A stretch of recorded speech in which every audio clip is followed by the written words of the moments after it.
this will be our pre-screen for a second. I'm sorry that I don't have the map pull up yet.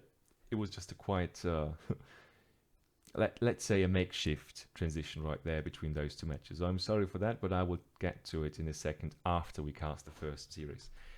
Nicius, are you back yet? I am back. Oh, yeah, perfect. let's go back. Perfect. As you might see, we do have a game, because you're already seeing the stream, between Conqueror and iamturk, and I'm happy to start this any second with you guys now. Are you ready as well? I'm always ready. Perfect. Then let's go back into transition and fix this right up. Okay. All right. That's one angry iamturk. Yeah. Yeah, I'm Certainly sorry. I just took the first one I could find. I'm sorry. So no personal offense meant here at all. Well, I do get what you're talking about. So France Mirror, and it's funny that we see this because I think we had the same matchup on the same map with the last match that I casted actually. Which was, not Ungus, Kevin versus Julian K. So I think they had the same thing right here. So let's see how those two players actually play it. And live cast is going on. There we go. Sorry, sometimes it just gets... There we go. No. Come on. So, now it should be there. I'm really sorry for that one. That was my fault. As I said, a bit of a makeshift transition. There we go. Sorry for that, but we are back in the game. And France Mirror, as I said. And the first trading posts are already up, actually, of course. And I always feel like in this situation, if you're quick enough, the right side is actually a bit favored, because they might be able to get the earlier pass through, and therefore their shipment is a little bit earlier at least. Only by a few seconds, but as we said earlier, seconds matter the most in the mirror. Madonna saying, I blame Nixie. Yeah, I'm not going to throw you under the bus there, mate. That was all my fault. It's not. Nicius didn't F anything up here with the transitions. That's all my bad. But yeah. Why am I always getting involved? Yeah, it's just, I don't know, dude. If you're willing to take the blame, please do so. But yeah. And of course, since we were seeing this game on Punjab, I really want to see who is winning this well-known Buffalo War, because that's always the thing that happens here first, especially if they have the same amount of explorers on the map. Who gets more buffaloes out of this map? And we are seeing 2 buffaloes for Turk actually, and Conqueror has 2 already, so they're kind of stuck in the middle, I guess. Oh, no, Turk didn't find his third one, that's why. Nishi sus, there we go, Dynamite. There we go. All right. Oh, and look at that, Conqueror actually at 800 food with 13 villages, so really goddamn clean, without idle time almost. Wow. Age up. Did he add like any buffaloes at all? Or did he got lucky with a food treasure? Let me take... Nope, buffaloes are gone. So he ate them all, and he ate them fast. Okay. So I really wanted to get that one done. This is going to be an interesting dynamic, because Julian K in this matchup against Kevin actually aged fast as well with a 12-10 that he could afford because of those, because of that livestock, and I think a happy treasure. And he tried to get the 3 husk shipment in quite early, and I don't think the same thing is going to happen here, just because the time difference is smaller. But again, it's a strong advantage for Conqueror here. It is. Even if it's just for the 4 CDB that he's gonna ship 30 seconds earlier. No, absolutely true. Yeah, in the middle, a bit a back and forth. The battle of the Grove rickshaws is going on apparently. Yeah, and the scouts here taking a few unnecessary hits, but that happens. Herding is fine. And yeah, Conk is almost up. I think he's going to be up at 410 or something. So that is really strong stuff. Really fast age up, yeah. Let's take a second to actually take a look at the deck. So this is iamturk with... for my taste, it's a bit unconventional, I'd say. Spice trade. Yeah, spice trade, but also both resource upgrade cards and that's the weirdest one, thoroughbreds in H4. Because usually we do sometimes see for France a fourth card in H4 sometimes, depending on the matchup. But thoroughbreds does feel like an odd choice, at least to me. So please correct me if I'm just spouting nonsense, but... Certainly set up for the long game. Yeah, certainly. And yeah, on the other side, this, for me, is one of the most classical French decks, I'd say. Probably without the Armored Pistoliers, but those guys are still incredibly buff, and in the right situations can completely throw your opponent off the game. So let's see how this goes on. Yeah, stable start from iamturk. Conqueror on the other side, barracks start, so I like that already. First shipment, let's see what's that going to be. 700 wood. So looking like that you're... Wait, no. Second shipment. Second shipment must be, yeah, sorry. Now I thought, God, good lord, you've already sent this card. I was really a bit confused for a second there. Oh! Wait a second. Yeah, it's... Okay. Sometimes when it's live, it's like lagging out sometimes a bit. Yeah, I haven't had that happen to me, actually. Or I never... I mean, maybe it's because it's the 5th game in a row and 2 hours of content now, so I will make sure to restart this in a second. Test poll. Did anyone see that? No, no. No, nobody saw that. Yeah, I guess the lag was there for all of us. I'm sorry about that. But yeah. We will just restart the game after this and make sure that it's not going to happen. So you see an aggressive start against a defensive start. Yeah. I'm curious to see how it plays out. Super curious, especially because the faster player, the one with the more tempo, is the one playing it defensively. So... Right. But also, iamturk is on the 2nd TP already, so he's really taking those extra shipments. 21 villages against 21, of course. Villager rate is about the same.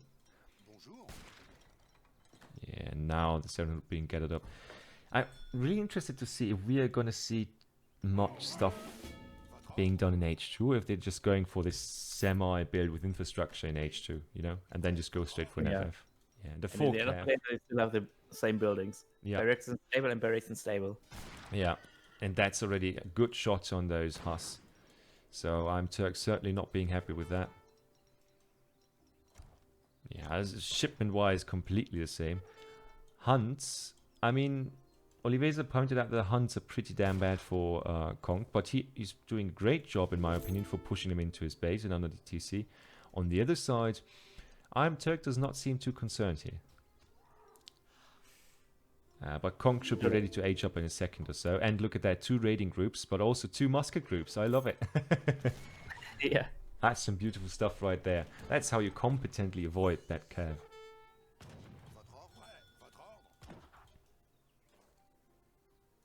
Yeah, and those guys, look at that. HP being drawn on both quite heavily, so...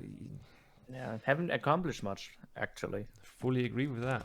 But Turk, because he only built 4 of them, is actually fast and aging up, so that might be interesting as well. And he's certainly going to have a shipment ready when that H3 hits. Conk now aging slowly up, yeah, fast, quite after him.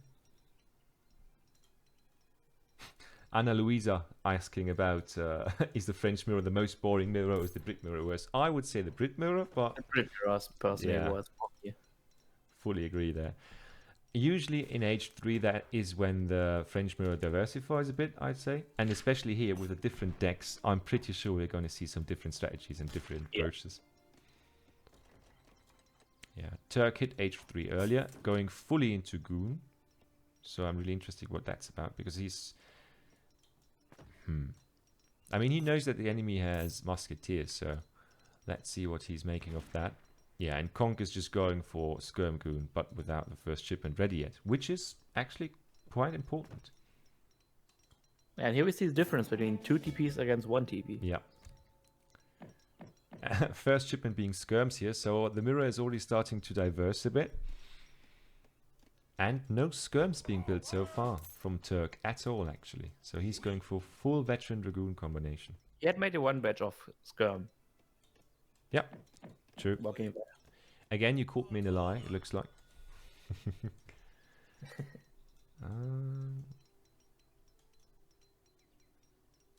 Yeah, the Dutch mirror was missed. That is true. That is. That was an interesting mirror, though. So you rewatch that if you have the time later on. But probably not today, because today is going to be a long day, my friend. And Conk just going all out on those skirm masters, actually. Seeing 13 skirms so far with the shipment in. Yeah, and the batches, just not full batches so far. At least not on the skirms for Turk. And they're just... But I have sent in 1,000 wood already. And now another shipment of 7 skirms. Yeah, that's just a much steeper shipment curve here. Really strong for Turk. And Conk is just going, yeah, he only had one shipment in H3 so far. So that again. Oh, look at that. So the raids did succeed after all. At least one dead villager. And that's 26 villagers against 27. Not a big difference now, but if you add a few more, it might become relevant. At the same time, of course, Conqueror now pressuring the first trading post.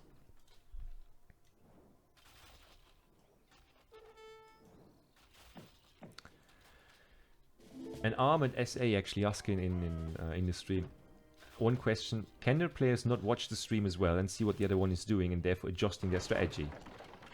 Stream sniping, that is what it's called. And what would you say to that in this case, Nicius?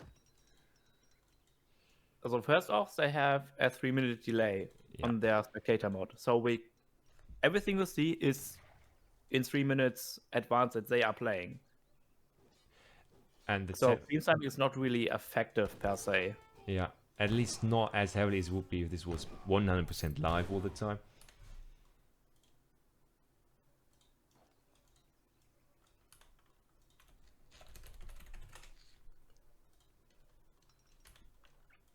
Sorry for the sound being on and off again times because I'm just at the same time clearing something with them for the next game or for the first game as well. But look at the score. Conk being a bit ahead, and now artillery's on the field. Score difference from 1k score difference already? Yeah, that's quite strong. I mean, depends on what's... Yeah, no. I just wanted to say maybe it depends on resource investment so far. But it doesn't feel like it, yeah. Maybe it's because the forks are already there. Yeah. That is true. I mean, that's just 1,000 points basically just being added to your inventory. And let's see how this plays out. But I just feel like we have 23 skirms against 21. So far, so good. Goon numbers on the other side. 13 versus 14. Yeah, pretty well, really similar. Yeah. But Legion Arms already on the way from iamturk, I believe. Wait, what? Sorry, I didn't. No problem from Conqueror. I mean, I wasn't paying attention much. And I think this is where the fight goes down. Actually, a few extra musketeers, but they're going to take the first hit. And now dragoons actually trying to dive in. Oh, that's strong. It's enough, and even can snipe one falconer because then they can't one volley the falconets of the opponent. That is so good. But at the same time, the skirm is not really being in the fight here for Conqueror. Look at that. How is the falconet for iamturk the one that's standing up for this fight? Can you explain this, please? I have no idea how he managed to do that. Yeah. No idea. What the hell was that? Because I thought, oh god, that's just a bit sloppy from Turk because he had that, you know, so overextended more or less out in front of the base. But damn, those shots were great. Wow, yeah. Turk. And huge swing in the score as well. Take a look now. iamturk also extending his hunts now to the northern part of the area. Always a bit of a dangerous gamble because they can be cut off up there. But at the same time, Turk pressuring really heavily on the front villages of Conqueror. So looking tight. A bit tight for Conqueror.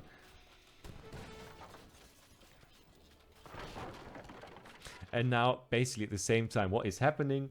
Yes, the Cuirass switch. Who could have predicted that one? You know, all France players lost their currency of it. Look at that. I mean, I think that Conqueror already has Yeah, he already sent the 3 Kuras, and now he's building another batch, but can't really gather safely. So it's going to be a sad batch. Oh, cannons. Oh, God. I think... Can he save it? No, No. nothing. Oh. That's so important for him right now. And also getting a few good shots out. Because his Cuirassier mass is better and stronger. Okay, that is a bit sad, of course, that batch over here. But take a look. We only have 3 over here. And... yeah, 4 being built. But we have Cav combat on the others, of course. On Dragoons and Cav as well. So that might be still quite damn strong. Yeah, now Cav... iamturk. Oh, it is a mirror, after all. And if it looks like... now it looks like iamturk is always behind one shipment. That is just because he actually was able to send in the 1000 wood. That Conqueror was not able to send, if I'm not mistaken. And of course, I am absolutely mistaken. No, wait, I'm watching iamturk. I'm sorry. For a second, I was a bit afraid. You're not mistaken. Good. Yeah, look at those juicy boys. 570 HP. Yeah, but also, mass-wise, it might be a bit problematic. Because where's the anti-cav for Turk? There is not a lot of that there, is it? Yeah, only a few goons. Oh, this will be micro-intensive. The next fight is going to be decisive. 38 villages for Turk now, and for Conqueror we've got 36, so those numbers are also a bit apart. Just a teeny tiny bit though, but again, in the mirror, that's a more sensitive thing to watch out for. And I think Conqueror is about to start the legendary one-man raids that we just saw in the last game as well, if you remember. India versus Germany. Yeah. It's one batch of Cuirassiers paying themselves. Yeah, basically. Oh. Now it looks like the fight is upon us, but that can't be a good fight, no matter what Conqueror does, I think. Turk has just scaled beyond recognition here. Well, I mean, the trees are working in his favor. Yeah, but he has straight up more mass than true. Conqueror, that is. Yeah. That is just, yeah. Yeah, it's just a complete wipe. And that's the first game through.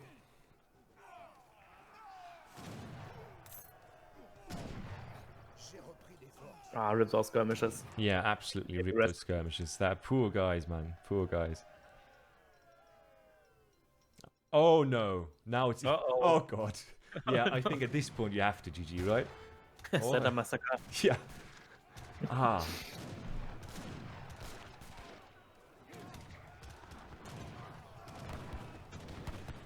Oh, I mean, there are some reinforcements now being pulled into, but of course that fight is over.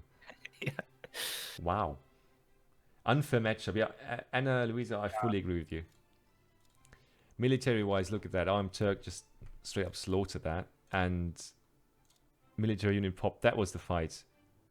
Where you thought, okay, this is not going to go well, right? And then he just had him. And didn't let go of it anymore. All resources gathered, also look at that. Just always ahead. I'm just wondering... Let me quick look. Yeah.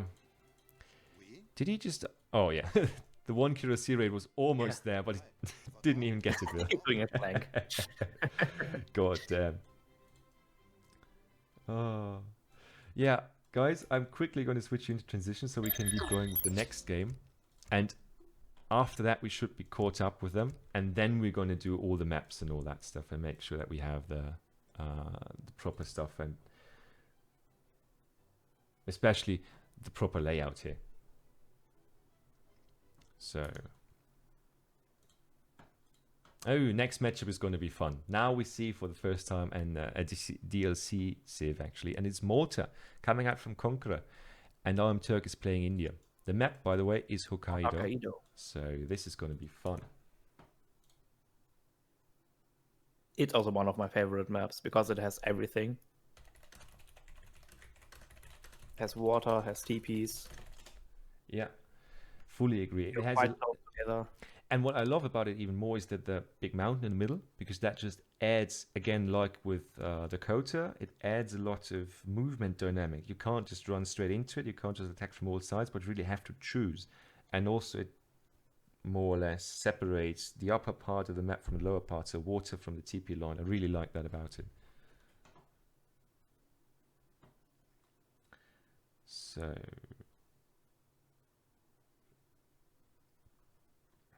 hoping for fixed guns and 6 layers of fortified walls. Oh, please don't. Please just... Please don't. Yeah. Oh, and guys, actually, I was completely wrong. Apparently, either they waited or they weren't informed or whatever, but the map pool was actually first map, Punjab, now Hokkaido. So we are perfectly fine and in sync here. Wonderful. I'm really happy about this. I didn't know. So I'm just going to quickly enter the map pool right now. So we are perfectly on time again with them. Oh, this is 3 force as well. No, yeah. Please don't. Please don't. Don't jinx it already. That is not what we want here.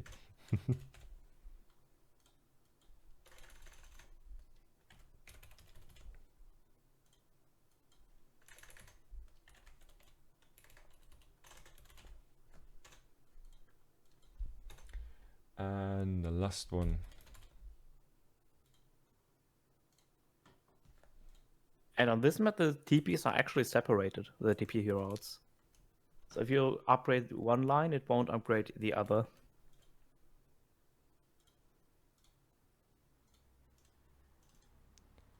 So Conqueror coming out with Malta and iamturk with India. So that's it. This is all set up. 3, 6, 7, 8, 0.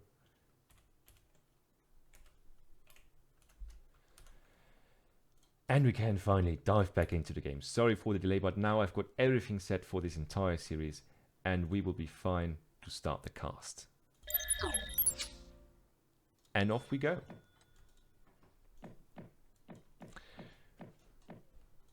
So one important thing to note about the water, first of all, you don't have a lot of fish in here. So I think there's just 4,000 fish in here, so 4,000 food worth of fish, and only 3 whales. So it's not one of those, oh yeah, you take the water, you win the entire thing, for sure, situation. And it's pretty easy to shut down the water just by fortification on the shoreline. Yeah. Outpowers, commanderies, you name it. Yeah, that's a good observation as well. Because it's just so thin, so not as bad as Portugal, but still quite close. And also, the trade route up here, those 2 parts are separate from the other one. That's also important when thinking about upgrading the trade line. Because it's quite a heavy investment for only 2 TPs. Well, yeah. Malta starting with a market, and I don't know, do you play some Malta sometimes? I do play. You actually see both the market and the TP start in England. Yeah, they can do both perfectly well. And what I usually think about, if they do the market start, then I always think, okay, yeah, they are probably going to do a rush. But you just pointed it out that they are doing both, right? If I just misunderstood you there. Yeah, he's literally doing both, like the greediest start that you can do. Chat, if you know who actually popularized that build, because I've been seeing it quite a lot of times lately, also in the Malta mirror that we saw between Kevin and Julian K lately. Same thing there. Who started with this build? Because I feel I haven't perfected it yet, but I really like the idea of it. Ready. But yeah, let's take a quick look back at iamturk and take a look at his deck. Yeah, there we go. Land. Yeah, looks like quite the average. No elephant upgrades this time around. Yeah, so not an elephant enjoyer. Sad noises from Ace, I assume. And yeah, versus water. So he is really preparing, or he's at least prepared, Conqueror, for some water play from his enemy. All the other stuff looks quite basic, Maltese in my opinion. Nothing too terrible. Maybe the Hospitaliers in H3 are not as standard, but this is an... If you have enough commanderies out, it's an insane value that you get. Like 3 Hospitaliers for 1 commandery, I believe. Yeah, and actually if you have a lot of H2 fighting, you can use the trip back to Jerusalem to field a lot of those if the fighting is done more or less. To 1,500 resources. Yeah, that is super strong. Super good. And Conqueror is trying to get, what treasure is it? There we go. Oh, 90 coin. Yeah, I assume he would love that one. Yeah, second shipment is not going to come in anytime soon. But iamturk already aging, and actually looks like he has been aging for quite some time. Yeah, quite a fast ager for India, in my opinion. But he's only building with one villager. So let's see what he's going to do with that. A lot of people in wood already. Probably trying to get all the market upgrades as standard during transition. Yeah. 90 coin up there. Those are going to help a lot with the market upgrades. So he's really going to be lucky. Don't even have to shop any coin now, for the tier 1 at least. That is true, because those are quite cheap. Not that effectful as your usual European civs bonuses, but still quite helpful in the long run. So let's go back to Conqueror's play so far. He is, yeah. What is he doing? Of course, he's going for the German tongue, it looks like. Yeah. Because that is more or less the greediest build that Malta can do in H2. It also immediately gives you a stable, / outpost, / garrison building, teleportation, subway, whatever. Everything at once? Yeah, more or less. I mean, you don't have a second station, so you won't go far if you try to teleport units, but it's a start. It's a start. Might be a bit... Now, it should work out, I think. He should be able to still get the food in if he moves it over quickly. Yeah, and India should be really happy. Age up almost through with only one idled vil and lots and lots of resources in there. Also, market ops, as you said, already pouring through. And yeah, starting with Gurkha actually. Interesting choice. Let's take a quick look at his perspective of the map. He hasn't scouted anything from his opponent, so he must be, I guess he must be thinking there's some Maltese crossbow pike action coming in. Only interested in his half of the map. No, looks now he's got a scout. Explorer's on the way to scout the opponent's base. And the opponent is about to hit the hit to stop that. Yeah, you shall not pass. Yeah. No, I don't want any cookies. Let's not check my stuff. Thank you very much. And yeah, that's a greedy start from Turk there. Going for foreign logging instead of 700 wood. So he really wants that long-term efficiency from his economy. And first bit of Gurkha is out. Yeah, and Conqueror on the other side going for Wignakut. So he is really going full goddamn greed. Oh, yeah. And nobody is going for water, which is fun. Tars, if you can do that, honestly, that would be amazing if you could do it. Well, Gigs, I'm happy that you subscribed again. I was kind of counting on you for that, but thank you very much, man. Really appreciate it. For all the others, don't forget, those subscriptions and those donations are what keeps this channel and this entire community going. All the tournaments and so on are sponsored by that. So we are always happy for all the input and effort that you guys give us. Julian K coming in 5-0 for Turk easy. Yeah, we will see about that. We haven't seen any easy games so far in the EPL, I think. I think we haven't had a single 5-0 so far, right? I don't... Not that I'm aware of. Yeah, no, I don't think so. But on one side, I'm really interested. I really like the Gurkha play because they can, I think, trade very well with the crossbowmen. But at the same time, Conqueror is actually able to build cavalry if he wants to. Once he has his settler wagons maxed out, he can easily switch into cav, and then Turk might be surprised. Yeah, but it's not that he can't scout it. True. Like soon he sees villager on coin, he can anticipate. That is true. That is a good point, actually. Yeah, and the two sepoys just doing their job and annoying the trade post up there. And also, look at that.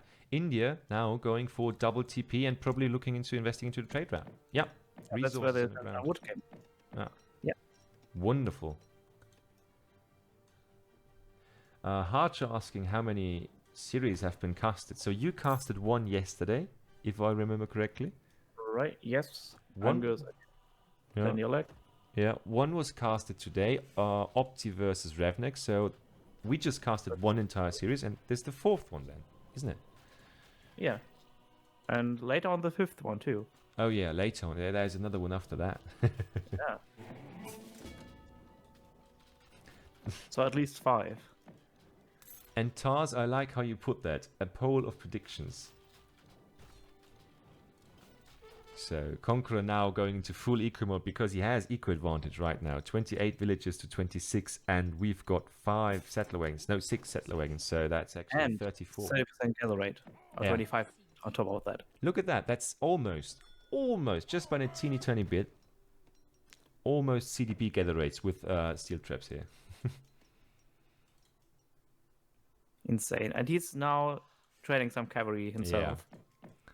And I don't know. I mean, that investment here is going to pay off in long term. But of course, now Turk has to hold this in long term because the army of Malta should explode now.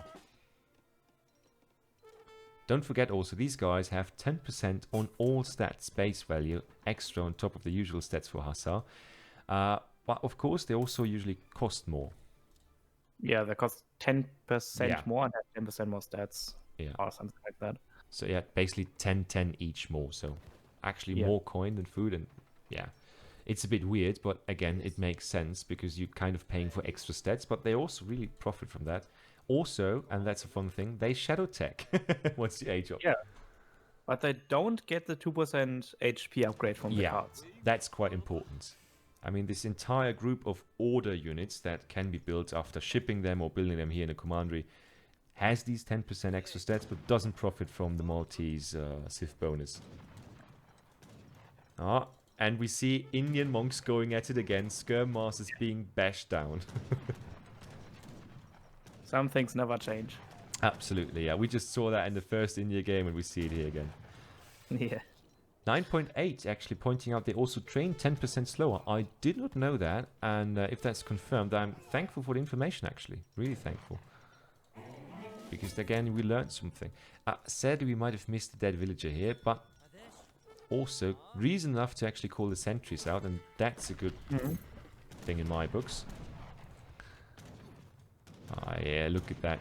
10 HP already on those crossbowmen. So it's almost infantry HP card worth. Absolutely, yeah. If you just think about that, so 8 shipments is what you need to basically get an infantry HP card in those guys. And you actually have an infantry HP card as well. Yeah. And on top of this, you can also get 2 HP on this. Yeah, did we mention all the 3 HP already? No? No? Now, actually, Conqueror really looking for a hard push. And I think if iamturk is not heavily increasing his military numbers, then that push might be too strong for him to hold, actually. If you think about it.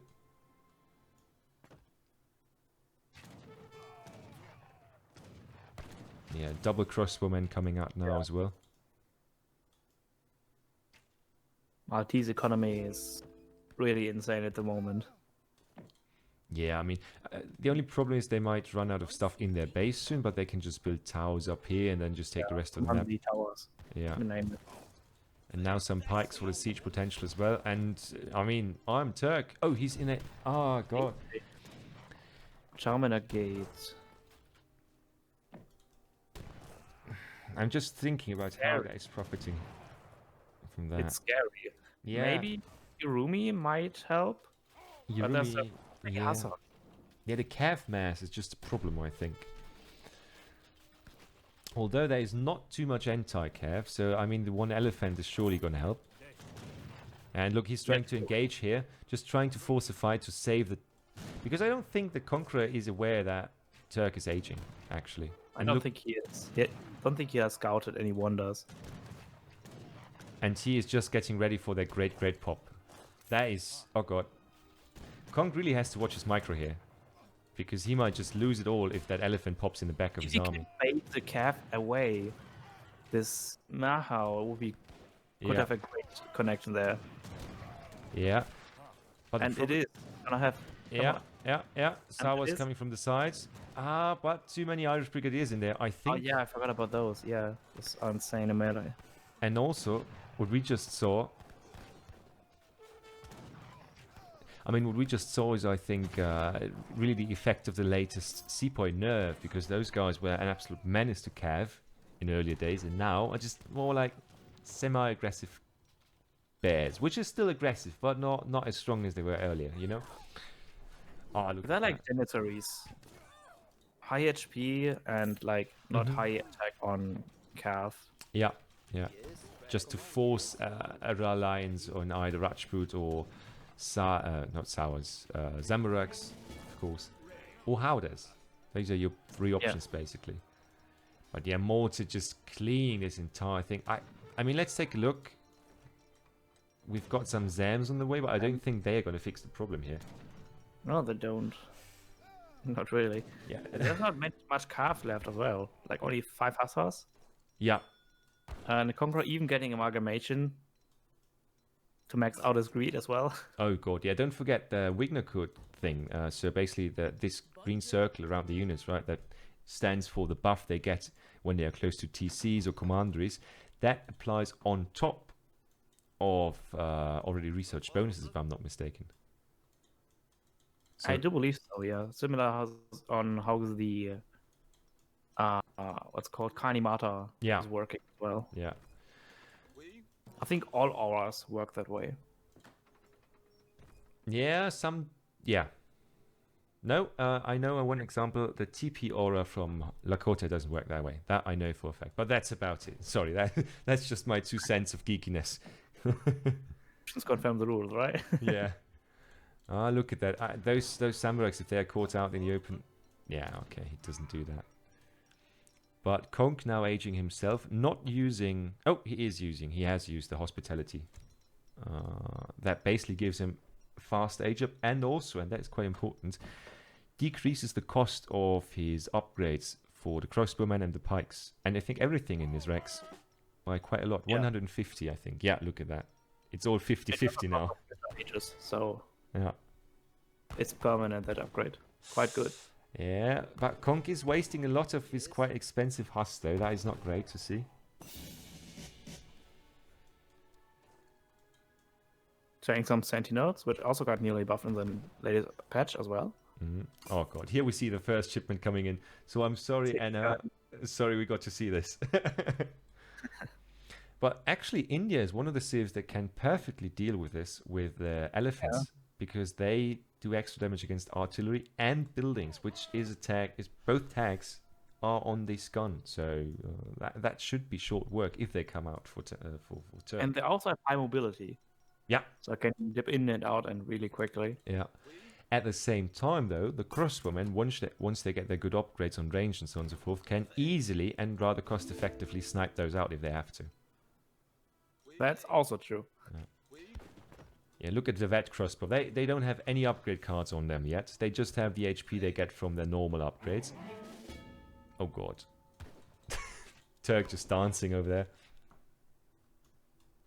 And that thing is going to be built in a matter of seconds. But the fixed gun has a minimum range, so if you can fight within the minimum range, he is fine. Yeah. But he has to retreat it at some point. Yeah, and the multis are really strong. Yeah. Because they have an aura that gives them more attack, the more buildings are around them. Turk's entire army is still in line of sight, so he's just going to... If Conqueror actually takes the time to focus this goddamn gun... Yeah. Look at that. He will just diminish this army just with his fixed gun. Oh. How? And why to shoot? Yeah, he's thinking about it. Yeah, he's playing with fire. Yeah. I mean, Irumi is still doing quite a lot of work, but yeah, look at that. Look at this damage. Ouch. That hurts, yeah.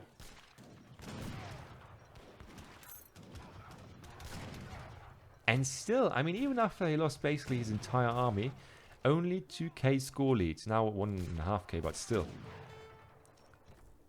And actually, we see a lot of Sentinels coming in as anti-cav. It's a move that I like, because they have just been buffed a little bit, and also their buffs increase once they are near friendly, I think, buildings, and also military buildings buff them even more. So that unit is quite confident in these fights here, I think. But he doesn't have a church card, right? Malta does not have a church card with him, nope. Also, we did not send the 1500 resource shipment that gets deposited into your bank immediately now. Well, that should be one of the next few shipments. The church card enables them to get the aura also on enemy buildings, which is quite nice. have. Which is insane if you think about it, honestly. Now, in a second or so, we should have the steel bolts in, yep. And then that's when the crossbowmen really start to shine. And that's also what you need to get in on those really juicy skirm fights. Because Gurkha, of course, with 19 range, heavily outranged the crossbowmen by now. Nobody on water still, by the way. Just pointing that one out. And I actually like the fixed gun placement. It's protecting the land and the shoreline. Oh, this could be one hell of a snipe if those elephants are just a bit faster. Oh, if he sees it, he sees this it. is going to be a snipe of the heavens. Look at that. Rip the CC wagon. Rip HR bonus. Yeah. Oh god, that's so bad. But that's what I'm saying. Those elephants are going to melt to the crossbowmen if they get too close. So, split firing on the villagers while being fired upon. There must be something about that in the Geneva Convention, I assume. Ouch. But that's also a smart play if you think about it. He has his sentinels right next to the fixed gun. So the bonus still applies if he fights right here out in the open. Yeah, that's true. I hope that was not just what you just said and I just... How much? How many shots do they need? I think 3 volleys. Wow. That's a lot of damage. Yeah. Is it more Coverance? I wonder. I mean, they have 10 times, so 400 damage against that. Yeah, not Coverance. I think Coverance only have like 2 times against buildings. Yeah, yeah. Which is also strong, so they combine it very well. Yeah, because I also have like 4 times or 3 times against artillery. I forgot. No. Oh, and that's dead. Ouch. Yeah, that's one dead. But it's a shipment for a shipment. Oh no, it's still up. I thought he sniped it. Yeah, he snagged one, but the second one... oh, true. And he's still... No, I just want to say he's repairing it, but no, that's actually just Malta's ability. All of Maltese units heal slowly, even the cannon here. This is so unfortunate for Conqueror here. So unfortunate for iamturk, actually. And I feel like... I don't know if he can take these fights in the long run. I don't know if Malta isn't just a way to really hard outscale him. Look at that. Now we've got 15% damage and attack coming in. Also 2%, of course, on top of that. And 2% also for his sentinels as well. But I want to be honest. I do like... Oh, sorry. HP looking really scary now. Yeah, absolutely. Look at that. 157 and 21 attack. The only thing that's worse is the range, and the range resist. 10%. Yeah, those 10% actually taking care of the more attack. But again, Gurkha, 70 to 50, not a cheap unit. This one, 40-40. I can pump that out all day. Conqueror just... Oh, we've got the mini leg again. I'm sorry, I did not, as I promised. So we're just going to wait here for a second. I'm sorry, I did not, as I promised. Have the infantry breastplate. I do not think they have.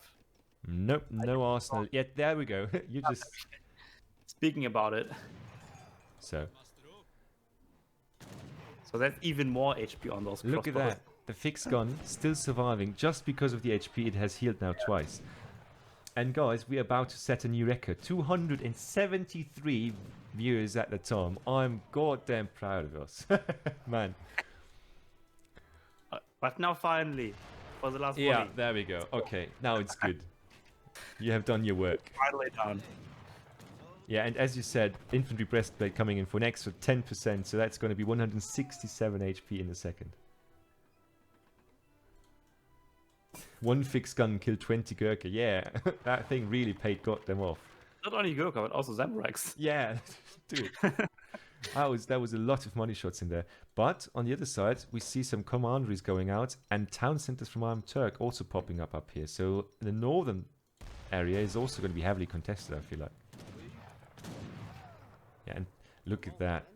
Is there any anti-cap? Yeah, okay. Zamburak's there, but... He's quietly exposed there with the skirmishers. Yeah. Oh, but he also got the 10% on the cav, and I think this fight might, if he plays well, might just be very good for Conqueror. He could switch those sentinels into melee, right? He could. I don't think he feels comfortable there with it. But also the trees are not doing Conqueror a favor here. Especially with those dragoons being in melee range. Yeah. Yeah, I don't know. Look at the score. That was actually, it feels like a loss for Conqueror. And also in the northern parts, that we see people burning down the commandery. Villagers. I mean, we've got a dock now from Conqueror, so that is good. But it looks like the crossbow mass is still not strong enough to contest with the disciplined Gurkha here. So it really needs to find a solution, or needs to get some more upgrades on those boys before we can effectively trade there. Oh yeah, now I was just waiting for this. We've got 5 commanderies out. Wow, that's like, it's 15? That's 15 Knights of Rhodes, and those guys are god awful expensive. He has also reinforced it, so that's 3,000 resources that's about to come in as a shipment. Oh, as you said, there's the next fix gun. Oh, if you push this in the right moment, if you just go down here, I guess now, you could just kill all the Zams for free. Dragoons, actually. Yeah. With those Hospitaliers. I don't know if he wants to do that. Okay, no. He's out of it. Where did they spawn? In base? They did. Yeah, look at those guys. They don't... They are basically DOPs, more or less, but with more speed. And also they have a deflective area, barrier. And the elephant did it again. This guy, this is one of these actually unsung heroes, because he did all the work so far against all the cannons. Malta looks a bit in shambles right now, from one point of view. I don't know how this is going to come out here, to be honest. Does Wigner could also work for water, I wonder? Yes, it does, actually. Wow. I've tested that one. Right, it's just not close enough. But look at that rate here. I mean, 46 villages to 55. Huge lead, of course. But this actually... I don't know if that unit should have been down there raiding. I think you need it in the fight. Yeah. But now, actually, iamturk might get a bit surrounded, and the anti-cav should be melted right there, because it can't really retreat from this position. Look at that one Huss. Just doing the Lord's work. Yeah, and that got them crossbowmen and just... Oh god. He really needs those sentinels to be worth their money now. Oh yeah. Uh-oh. Oh no. This is not... Don't waste like that. Oh god. Oh no, wait, I forgot. Okay, yeah, those... There's his anti-cav. Came in time. And now actually India looks a bit behind. I mean, they've got resources and resources stacked in wood. And they're... I can't see if they're producing any units. Yeah, they are, but... The Indian army, for the first time so far, seems to get fully defeated at this point. Wow. When we see their decks... I'm sorry, man. I'm just going to wait for this fight to play out fully, but I think we're in a good spot. So a quick look at the deck from iamturk, just like this. Nothing to upgrade the cavalry. While you're seeing it. And this TC is certainly going to go down. And Conqueror on the other side. Yeah, he has a lot of that stuff through already. And a huge bonus from just these shipments. I mean, that's 71% HP bonus so far. Of course, there's 25 of that is from the upgrades, HB upgrade, but still. I mean, look at it. For the best view, we can have a look on the Maltese Sentinels. Because they haven't been boosted by any cards, just by HP themselves, or Hospitaliers even. Good point. I'm just so bad at seeing him at the moment, to be honest. I can't make... In the north, there are like few Hospitaliers, yeah. I was thinking of Sentinels, sorry. 140 HP. Yeah, look at that. Insane. Absolutely insane value there. And, I mean, Gurkha are absolutely decent, and they are buffed in all ways. The only thing they don't have is their leader unit. The Mansabda Gurkha, yeah.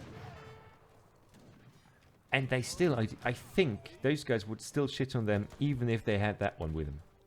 honestly. Yeah, because it gives like 10% attack in HP, if I can recall correctly, right? Yeah, and I think it stacks as well. So on the other upgrades.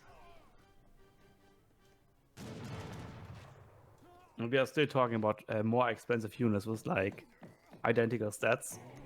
Yeah.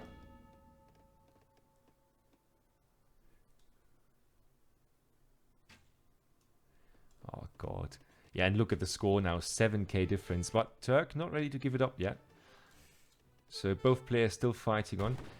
But he has no res anymore in his base, like at all. That is Only true. wood. And it feels also this trading line up here, which I think Conqueror should definitely take, has been paying off for him so well for the biggest part of this game. But now that it's gone, it seems like this is the worst possible situation to be in right now. No res, no map control, no nothing, no army left basically. And Conqueror is coming in with all the good stuff. A cake, soldier attack, 15% attack. So He's stacking a lot of food.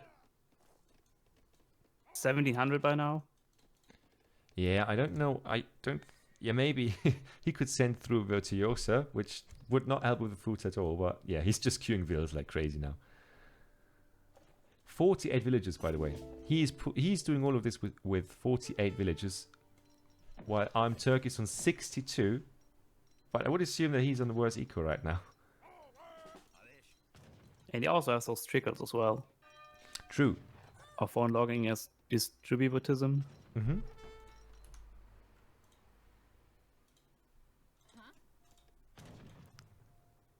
But both players are starting now to switch towards water. Yeah. I mean, a bit timid on both sides, I would say. So only one dock from both sides. But yeah,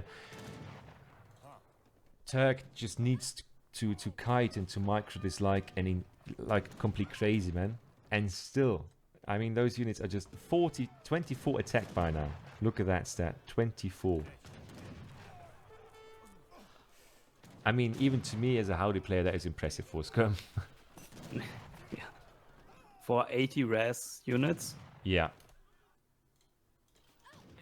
Especially with Wood Gather Rage, they are as good as Malta has them with Wigner Court and all that stacking. Yeah, exactly. Having you to cards them 4 times as well. Not many nations can invest that many cards in one unit. Oh, look at that. Yeah, I think that's the position where they put through. And also, don't forget, those guys give... I tested it once way back, but I think it's up to 25% that they tank damage for other units in their army. Meaning that those guys in the front, the Hospitallers, are just going to make the crossbowmen even more resistant to damage. So it's really, really, really got them hard to actually kill them. Just like the HP bonus wasn't enough. Yeah. You can't even buff anymore. Why? Because we wanted to, okay? Because I can. Yeah, absolutely. I mean, Sours, of course, still do the trick here, but much slower than they usually would. And also, with those guys in the back, you don't want to put one of the squishiest cav units in the game into an already strong skirm mass. That's completely right. Yeah, I mean, Turk is still really strong in my opinion for the fight that he's fighting here, for the units that he's fighting. Oh yeah, look at that though. That's what I'm talking about. This is an H3 skirm, and that's a reasonably strong skirm. Some people have been saying that Gurkha are not being good in H3, and I disagree, honestly. Just look at it. Gurkha is the strongest skirm in terms of stats. It has just one less range, and it isn't that impactful, honestly. Unless you have like skirm on skirm fights.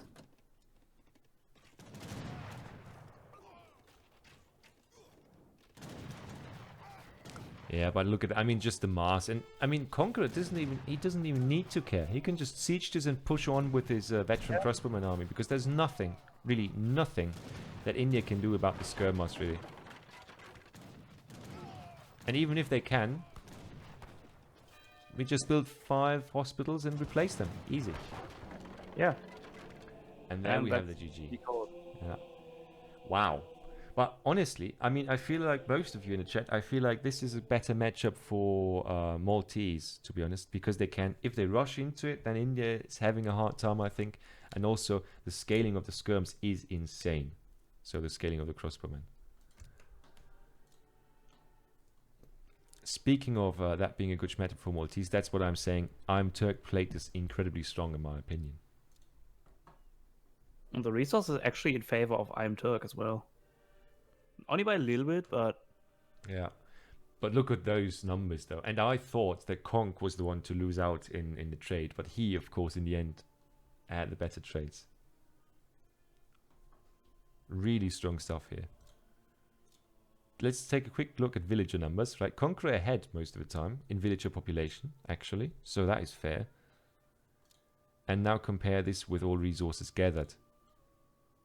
And iamturk was ahead most of the time, which is insane. But that trade route must have been quite strong for him as well. Yeah, I think that's showing up here, right? Yeah, it should be, yeah. 5k just from the 2 TP routes.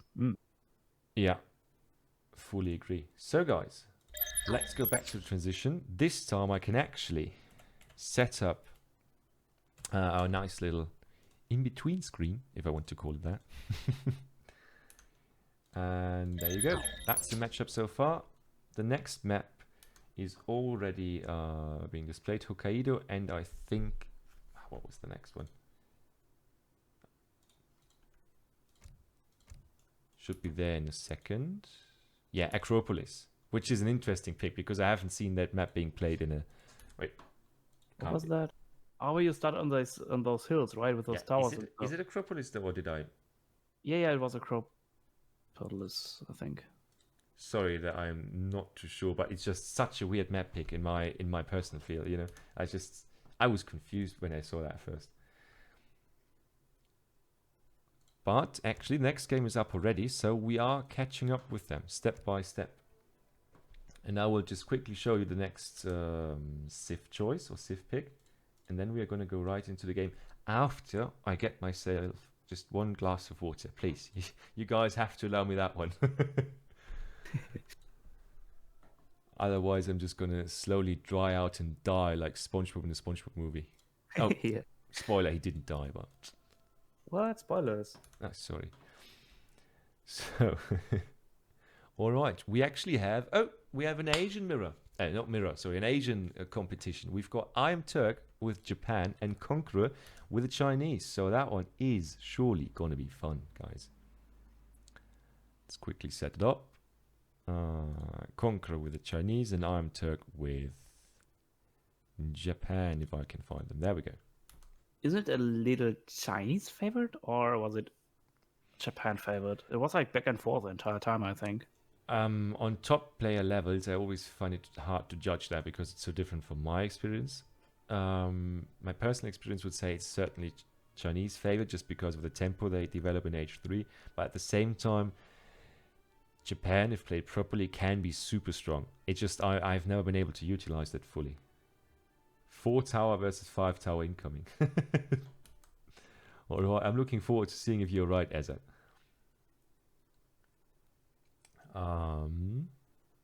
So far, so good. So, guys,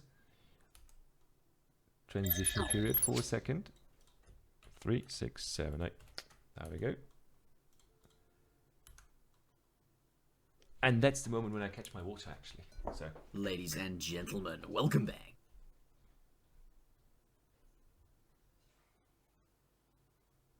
Well, time for me to grab some coffee for myself.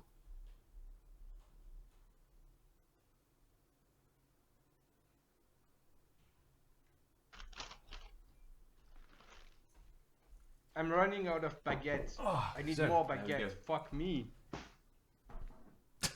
Maybe I'm gonna go out later to buy more. I just heard the last part.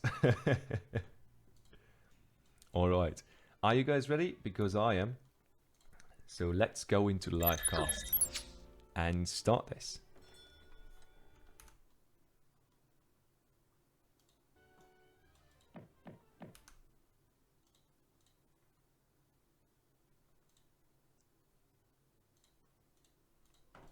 All right.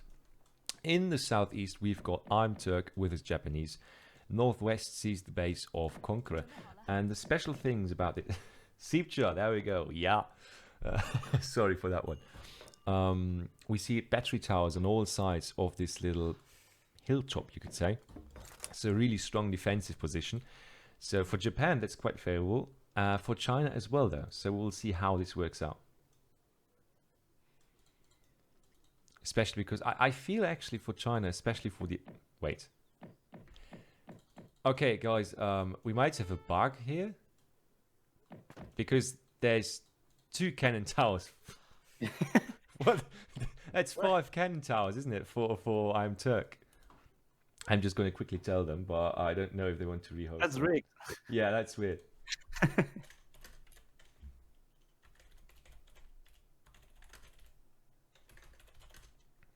Maybe that's why Izard said that. Oh, okay, yeah. I didn't know. Yeah. Now it makes a lot of sense, yeah. As I'd called it. Damn it.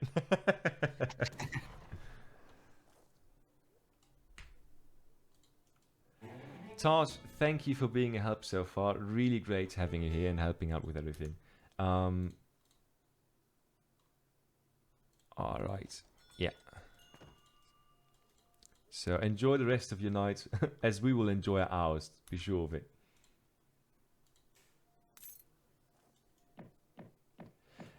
What do you mean XP? No, I mean if you destroy them or if you build them, because the kill XP is there, but you're not really... I don't think you get starting XP from them, Yuki, if that is your question. No, I think the towers on the map... I can't recall the map whether those towers are in the middle, that you can capture them. Mm-hmm. I think Also Balkans or something. But those can't. No. There are towers that you can capture, and those give you like a small XP trickle, but this one Okay. don't give you any XP trickle. Yeah. That is a fair point there. Well, that's good to know. I never recalled, or I never met those, when I saw those towers that actually trickle XP, I think. Or I didn't realize it. That's more likely, to be honest. Also, what I just realized, a lot of livestock. I didn't know that firsthand.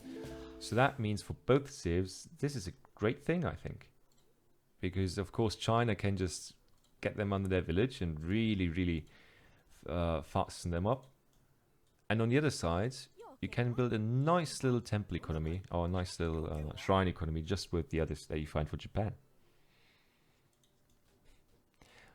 But I guess... Sorry, yeah. Go on. And it's really hard to rush as well for those 4 or 5 towers, yeah, depending on which side you are. What the hell?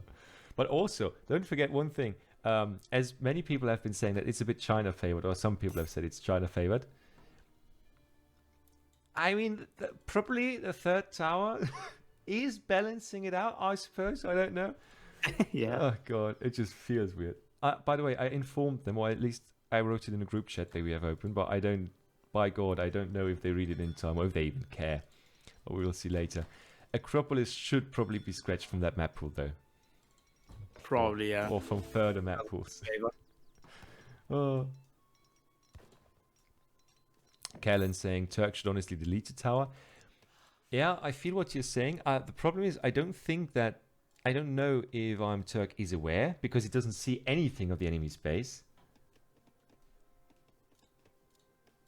So same goes for Conqueror. So I think at one point somebody is going to wait a second and say, scratching my head here, but this feels a bit weird.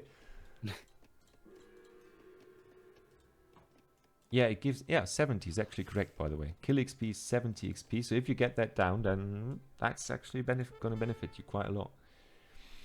Let's take a quick look at the maps. China is looking pretty goddamn China-ish, if you look at that. More cards in H4 than H2.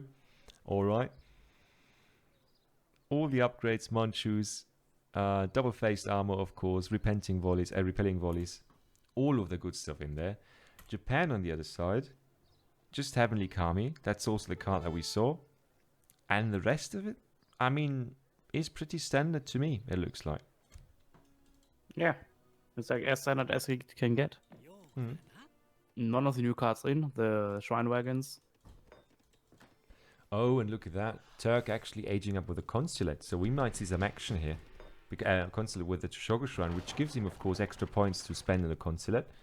So I'm really looking forward to what we're going to see out of that one. Archer just asking, what if they both agree to lead all towers? Yeah, but then one player will still have the kill XP. That is true. That is actually a good point. If he deleted that at 70 XP just for the enemy, yeah. That would be, 350 XP for free. And for one player, it's even more because one has 5 towers. And No, one that would only be the one for Conqueror, actually. no matter how you turn it. It's Yeah. just a lose-lose situation. Fully agree. And now shrines going out. 80 shrines on the map already. We're going to go first for Japan with 600 wood, followed by 4 villages. So greed. Well, what a surprise. I would also be greedy behind 3 goddamn battery towers. Feeling safe and sound. Archer, both will get the same XP. Well, in theory, yes, but if you have more towers on one side, then, well, one gets 1 tower more worth of experience, don't they? They could trade deleting tower for a kill on Explorer. Yeah, I guess we just leave the haggling to the players themselves. Yeah. China look at that. China with, I think, all the goats and also all the sheep, it looks like. Really close to aging up here. Nice age of time. All the wonders in. French consulate still going strong, so the economy is fit. I think China is just where it wants to be. I'm just wondering if Turk with Japan can really hold the storm that is China in age 3 uncontested. Yeah, but China doesn't have a TP per se. But China could pick up the House of Fana, get the Monastery Wagon, and research the attack that gives them a 3.5 XP trickle if they are not fighting. Yeah, that is true. That is fully true. We'll see how they have. We'll have to see how they played out though. And look at that. Those are the Yamabushis out in the map now. Trying to, I guess, find stuff from China. What do you contest with Yamabushis if you're playing against China? What's out of base if you're playing against China? Any potential, maybe the village and villagers. Anything else is like in base, right? Yeah, but you don't need that. As China, you have everything you need in base. You've got a goddamn gold mine on your plateau. You don't need to leave the base until like, 50 minutes, 60 minutes? Yeah, absolutely true.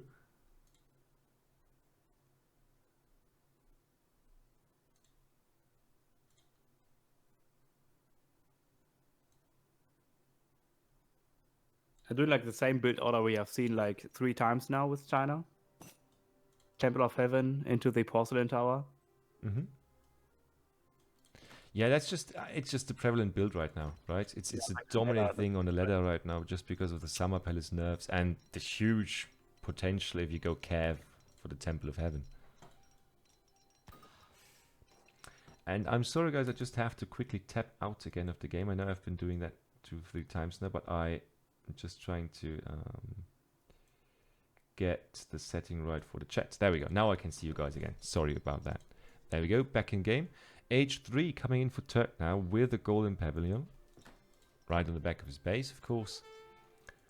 And yeah, he actually finds the village. So China will not be happy about that.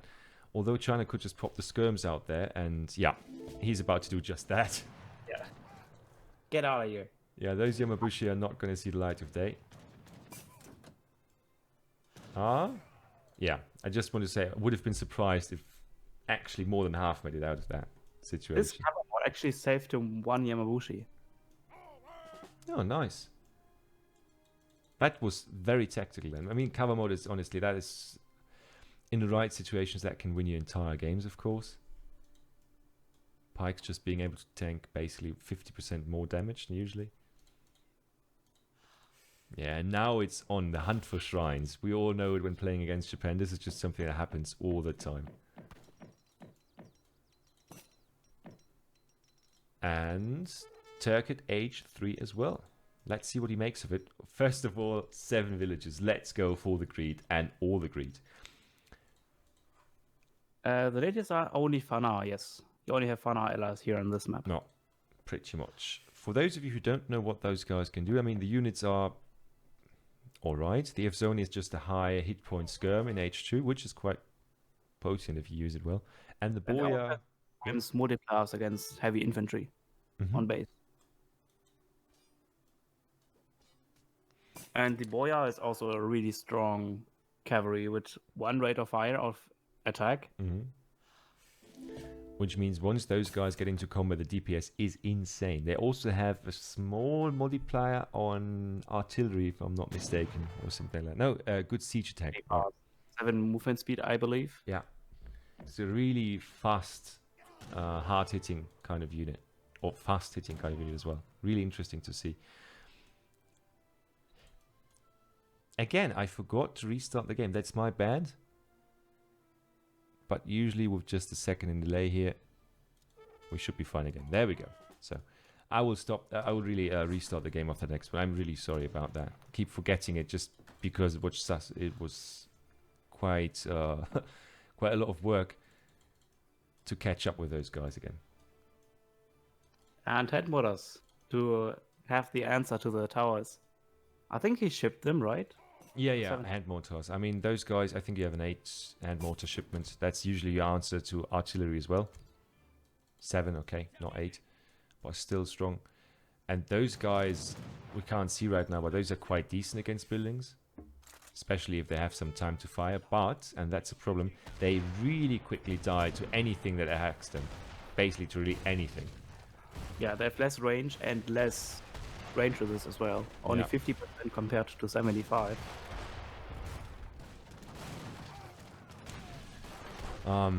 Just to put you into perspective, Last Samurai, that has nothing to do with the PC spec, sadly. It's just it hasn't to do anything with the PC. I had the issue as well, and I have a very good PC. Yeah. It's the game that is being itchy. Yeah. That's sadly a game issue. I would love it to be different because I thought that wouldn't happen because I know that the PC is quite decent as well that I'm using, but this is the first time I've had it happen in quite some time as well, sadly. Like even with an i9, or the Intel i9 and 3090, I still had the issues. Yeah. So it is definitely not a PC issue. Oh, but look at that Nagi Master. That is actually quite... Ooh, he might be caught out there pretty badly. Now, if Turk micros this well... He has some Chengdao, but not a lot. Yeah, look at the emergency pop there from the Disciples. Reinforcing Musketeers coming in, but they need to be in fast. Otherwise, the Nagis... if the Nagis had gotten on top of that... Yeah. Holy.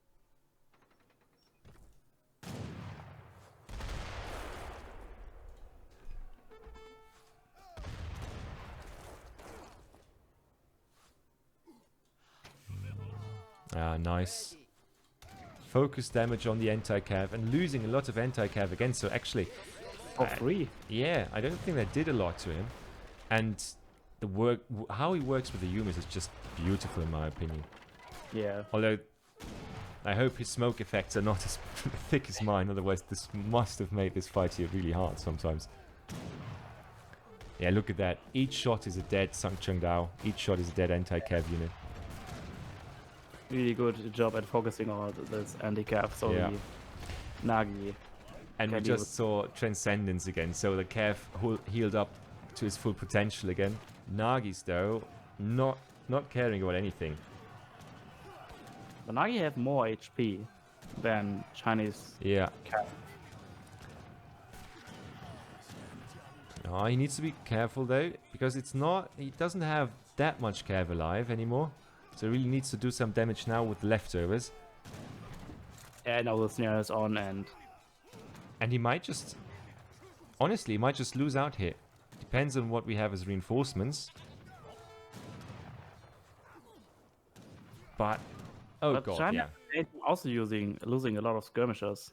Yeah, that was important though. And now he has some more Nagis to actually block off the enemy's units, but god damn, that could have been really terrible. I feel like this fight should have gone much better for iamturk, but on the other side, Transcendence just being so strong in the right moments. Yeah, it saved a lot of cav as well.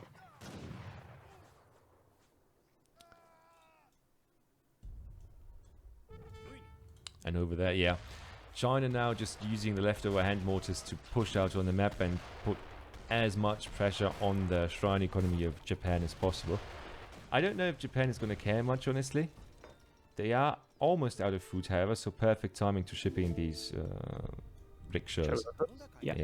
The orchard. Those guys, I mean, every Japan player knows that, of course, but if you don't send those guys in the right moment, you are just pretty much effed, even if you're ahead in the game. And Japan is doing an exceptional job at keeping up with the shrine population. Yeah.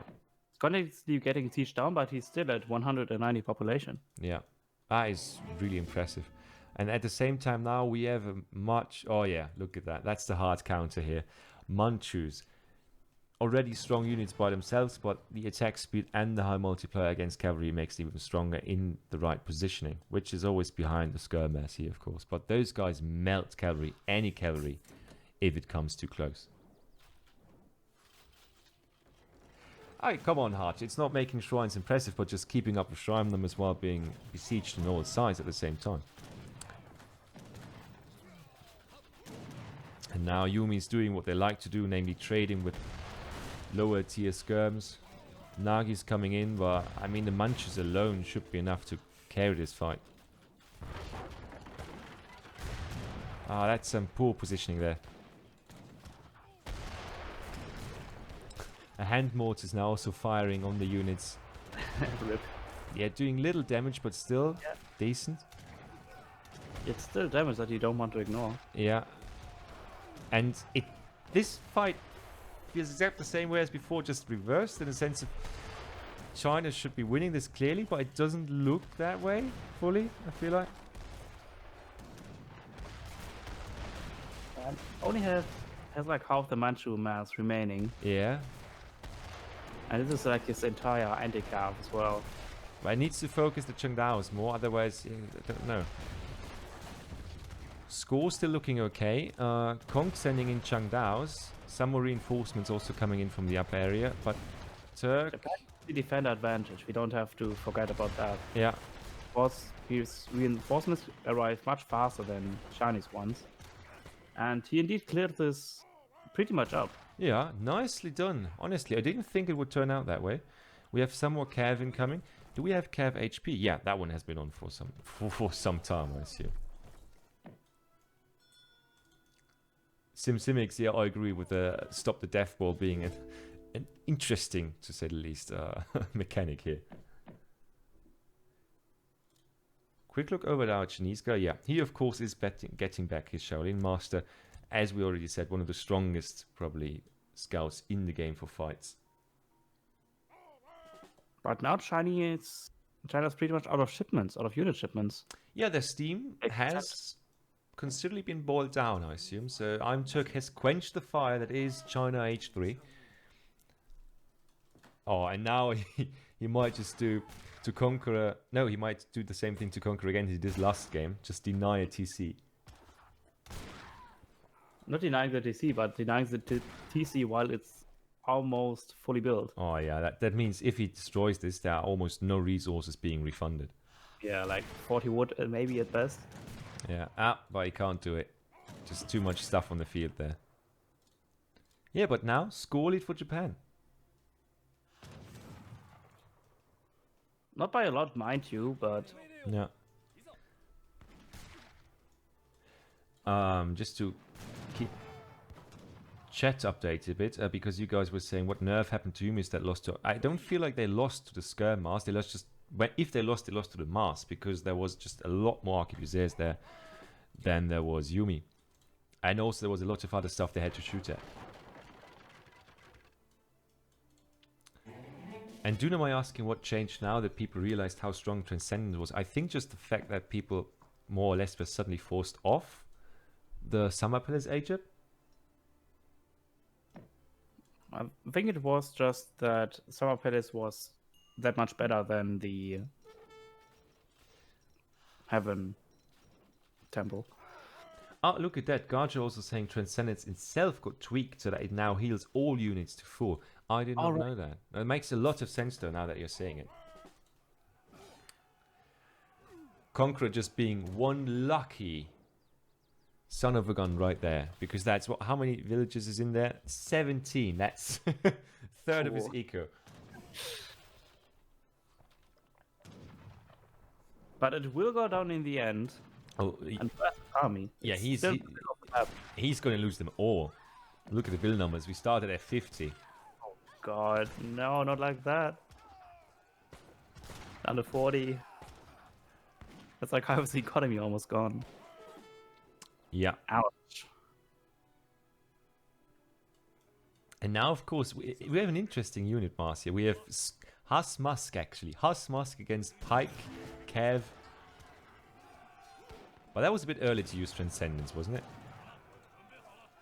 That was a little early. Maybe he expected him to fully commit to the fight, but he pulled back. I love the micro here, though. Putting all the damage that they can with his Ashigarus on the anti-Kev, but I don't know if it's enough. Also diverting a lot of Kev over here.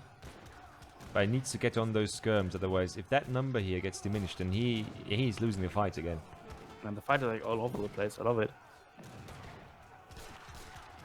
Yeah, and now reinforcements coming in, and Conqueror resigns at this point. Wow. That was quite the match. That was quite the goddamn match. Honestly, I'm thoroughly impressed by this gameplay right here. And the great thing is, this was match number 3, so we have 1 entire hour to actually get stuff going. Because 1 hour until the next matchup starts, if I'm not complete. Yeah, no, that's true. Then we should see Steppenwolf against... Oh god, help me out, man. I know it's in the title. I'm just too stupid to read it. Frontline. Frontline. And I don't know why, because it's not like Frontline is not a well-known name. You know what I mean? Sometimes you just have names that don't want to get into your head. Yeah, it looks like it. Look at the resource numbers, so much better for Japan, of course. 3 units more or less balancing out, but I think this is where it shines. Look at the military here.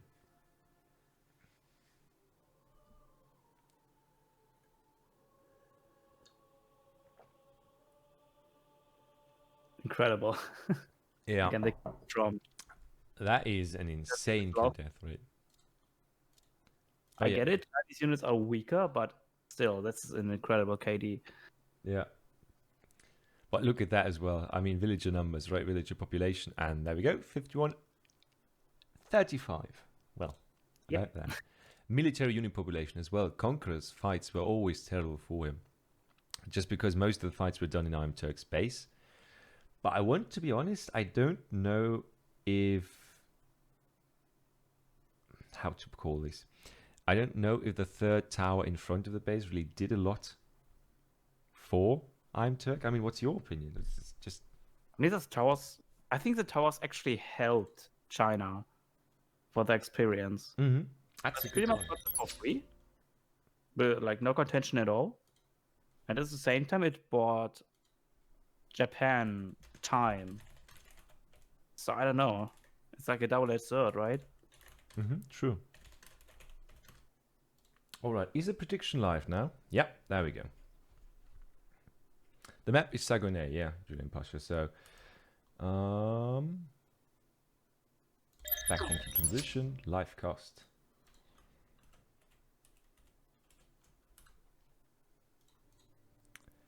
And I'd say, guys, ready when you are.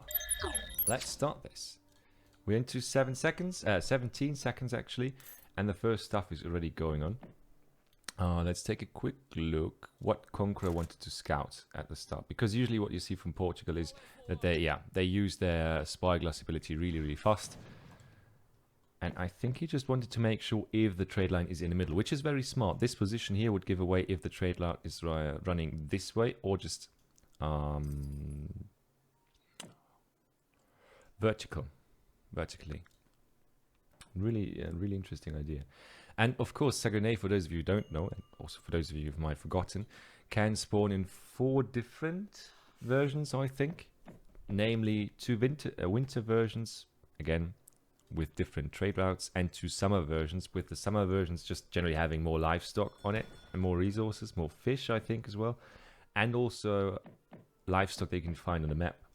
So a lot of differences actually between those two. Now, iamturk is not...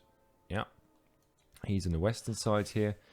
Did not collect that cords of wood actually. So he just built a house.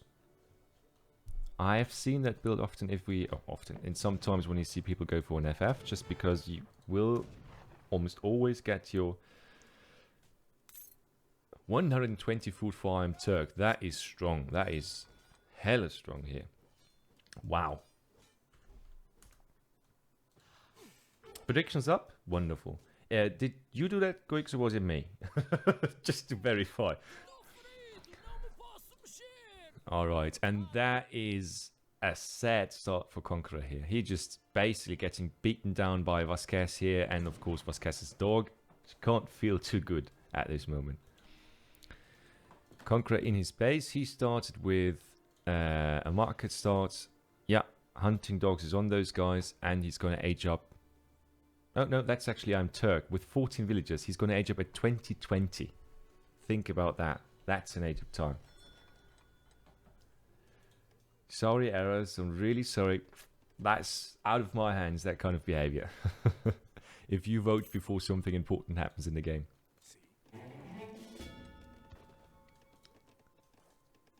Yeah, iamturk aging up now, sending ATP actually. So he's setting his eye on the trading line, right there. Conqueror on the other side, going with Etorias as is what must be his first card. Yeah. Water standard, so he is looking forward to play a bit of water. The score should be displayed in the right upper corner. Is it not, Rosinante? Should be 1 for Conqueror and 2 points for iamturk so far. Oh, Eliandro, sorry, this is not a best of 5. This is a series of 5. So that means even if it was 5-0, we would still see all the games. That's why. Sorry if that is confusing. This is how these games are played, because it's part of the ESOC Premier League, and that basically means that every game that a player takes home gives his team a point. Does that make sense? All right, perfect. I'm glad to be able to catch you guys up and bring you up on speed on this. iamturk, look at that. It's not even a fast stage up, but he's done before 4 minutes with a Philosopher's Prince, no less. So what do we see here? Food. A lot of food. 700 wood as the first card. And yeah, wow. He's taken control of the entire trade route by now. 2 dogs making sure that Explorer is not getting up and building anything. So Turk really has it under full control at this point. He ATP'd Kellan, yeah. Now look at that. First card free wills. He also, I don't know if you saw that, Kellan. He actually, right here, where Jao Kam still lies, as proof of that, we had an Explorer fight, and he was able to snatch a 120 food treasure away from Conqueror, and also kill his Explorer. So, one huge bonus after the other. And by that, he made sure that Conqueror was just not able to contest this trade route at all. So, wow, that was just completely brutal. So it looks like iamturk. Yeah, iamturk is clearly ahead here in the predictions so far. 73% of the votes are for him. And let's see if he can live up to that prediction. Yeah, there we go. We already have the stagecoach here, so economy for Spain is going to be great. Conqueror on the other side has a second TP out over here, but a second TC out over there, but I don't know if he can really recover from that harsh of a start. Deleting livestock right now as well, and getting in some coin. So let's see what we're going to get out of this. Yeah, stagecoach minute 5, and full TP line stagecoach minute 5, while also getting next... Nice life continuing with getting the advanced trading post and a Cree settlement, so 5 CDB incoming as well. So Spain is really in a favorable spot. Conqueror on the other side, I think he knows that he needs some tempo going on here if he wants to contest that, because long term this is not going to go well for him. So he's aging fast to age 3. While we have first military units coming out for Turk by now. Only 2 husks, but of course that it's not great, but could be worse. 2 husks will still be able to annoy the enemy at least. Yeah, and those 2 guard dogs basically now being able to leave their post after it's sure that the Portuguese explorer is not going to be able to do anything worthwhile in this life anymore. All right, take a quick look at the map just to make sure that we see how far this whole thing is going on. Yeah, look at that. Turk also scouting perfectly well, making sure that he knows if there's anything on water. No, not quite close enough actually. But he's just trying to find, I guess, the second TC, and he was just very close to finding it actually. So good for Conqueror, I guess. Conqueror on the other side doesn't really know a lot about the map, so yeah, and he has a church up, of course, for his XP trickle because he knows he's not going to get any XP out of that TP line here. How is Turk looking? He's going for full food economy on his TPs. Yeah, he has exactly the right amount of coin on the ground, of course, and with the next 2 passes, I guess, he will be up to age as well. And he can be quite happy with himself right now because he's got all the cards in his hand.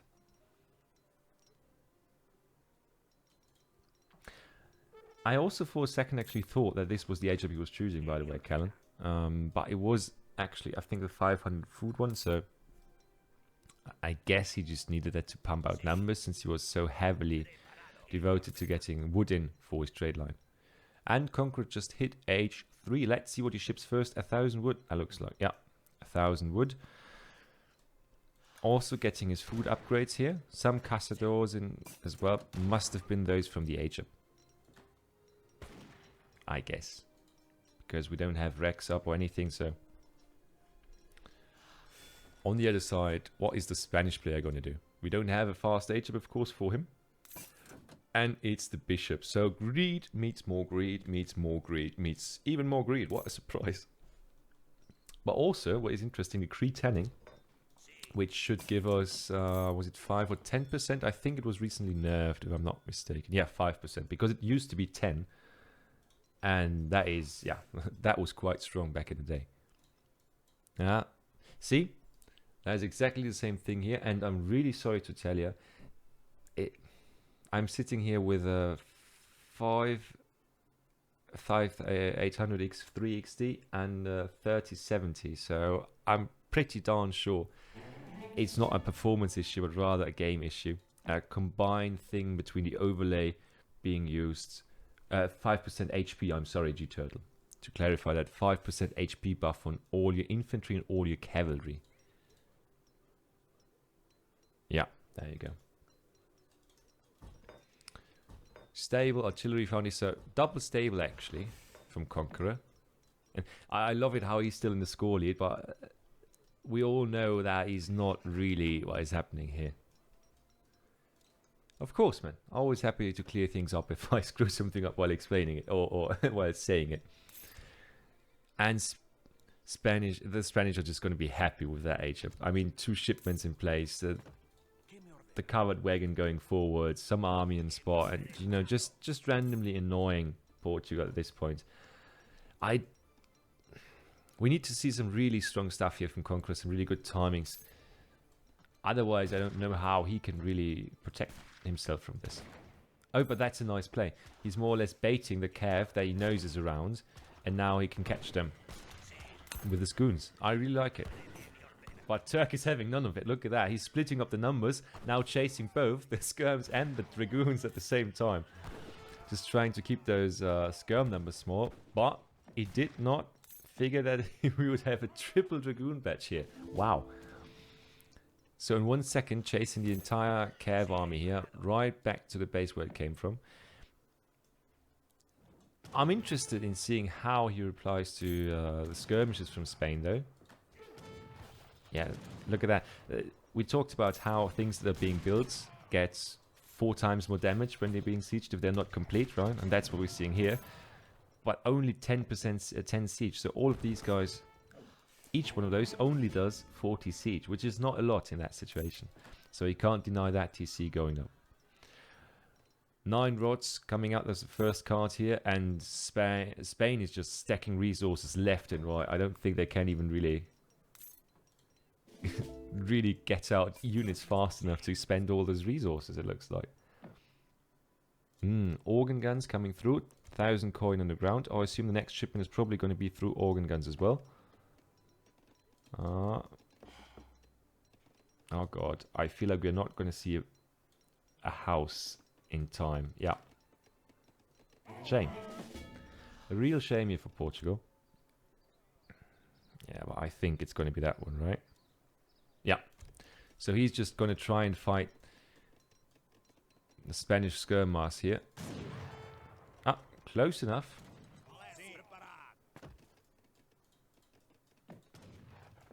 Yeah, look at that. He's just going to go... Is he just going to go pure... Oh my god, he is. He will just play, it looks like, pure artillery mixed with goons. So no skirms at all, just pure skirm, pure goon archery.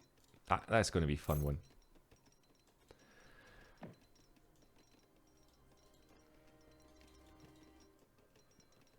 This is going to be an interesting one. And look at that, nobody's on water really, although Portugal actually picked a water deck. Nobody seems to care for it really. And Spain is just on the 3rd TC going up there. So Spain is putting aggressive TC action in place here. What the hell? Yeah, and the damage is done here. I mean, those 2 Falks are nice, but once the reinforcing artillery comes in, that might be hard to hold for those 2 Falks alone.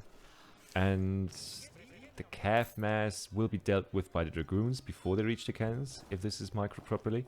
So I feel like this is actually an interesting, come on, army composition. We don't have, oh wait, nope, that's not Spanish. There we go, iamturk. He doesn't have the card in deck actually. Marvelous Year card is probably too cheesy for him. Oh, shit. This has got to hurt. Yeah, this has got to hurt badly. Split fire. And now he needs to run. But that was certainly worth it.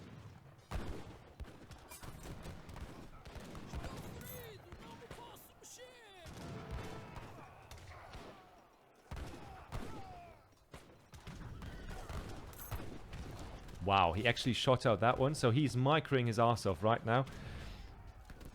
Just getting a close read on the numbers, military numbers here for Conqueror. But he actually completely won this fight.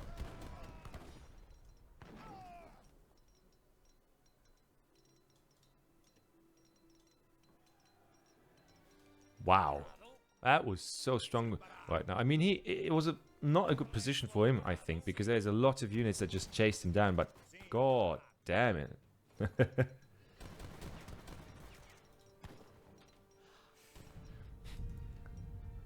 Similar just pointing out that it's a nice TP spawn as well here. Yeah, I mean, look what it got to Portuguese player. Not a lot of advantage he had here, it looks like. And actually Conqueror now going for the upgrade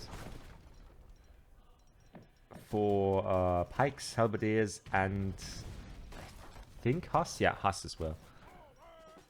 So he's now going to go into Kefs, which it looks like, to be able to block off the veteran lancers even better.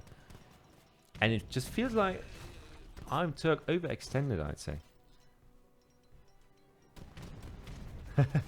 Guys, Julius Mega, is nice to have you in chat. Man, the series is going great. We have one great game after another. I'm just getting a bit tired, but we still have another series after this one, so I will make the best of it with all of you guys here, and I'm happy to be able to do so. Yeah, and now this is going to be an interesting one. A whole lot more rods, a never-ending row of rods actually, and that's just the perfect answer here. Now we will have to see how well the artillery will be microed here. Oh god, everything is dead. I think Turk just threw the game. I mean, well, I don't want to say through here, but the organ guns, even though I think he lost 2, or at least 2, maybe even 3, he still lost that fight. Wow.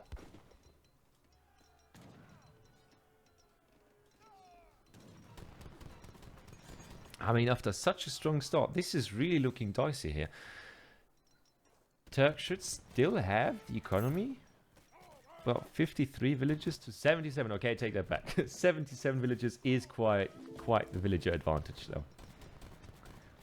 Yeah, and also he did not have Marvelous Year, which is kind of a prerequisite, I think. You have to take that card if you really want to go toe-to-toe in booming power with something like goddamn Portugal. And now, of course, the trade line is up for the grabs if Conqueror tries to push us out to them.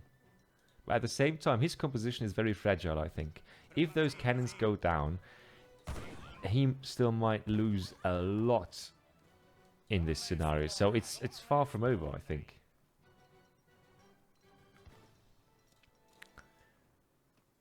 Yeah, and Turk, how is he looking? He's now getting all his upgrades, of course. 53 villages.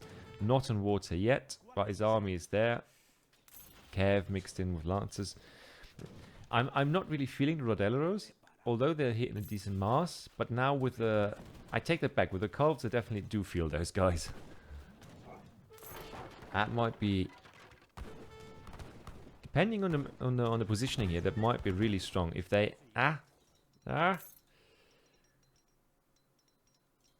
It's a weird back and forth, isn't it? The dogs being in there, getting a kill for free because they are goddamn dogs and they always kill something. Yeah. Turk also not upgrading his Huss is a bit weird, but he kind of needs his eco air and he gets it, I guess.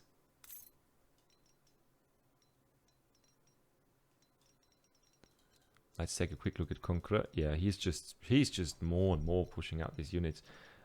Nearing the 100 villager limit, of course, with this 3 TC. Boom right there and then. And now, finally, at minute 17, we are seeing the first water action, it looks like. Oh yeah, a frigate, because he was so sure that the Spanish player was on water already. That's a heavy investment, to be honest. I don't know if I support that. Do we have an arsenal already, by the way? Yeah, there we go. And yeah, Cav is all through. Artillery is all through, so... Oh. You need to be... Organ guns upgraded, everything. All the units upgraded. Really, I'm really surprised by how Conqueror came into such a strong position. I mean, I was a bit skeptical about his composition, but he really made the best of it. That was incredibly impressive.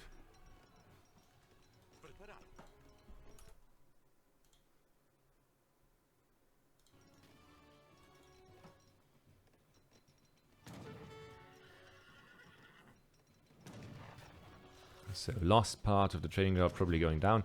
First post being built now.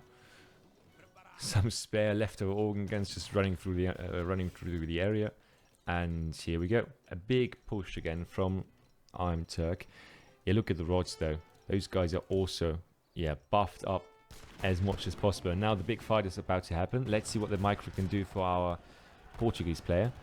Rods are in the Cav, but all the organ guns are shooting right at them, and I don't think a lot of them are coming out of this alive. Some Cazador in there actually tanking. Yeah. The counter artillery goes down for the Spanish player, just taken out by the other culverins. And there's not a lot of organ guns left, but they are doing God's work here, and it really looks like... Yeah. If you look at the score especially, it looks like the army was there, but just the performance was not. And the Lancers that are coming in now, they are not going to do a lot of good.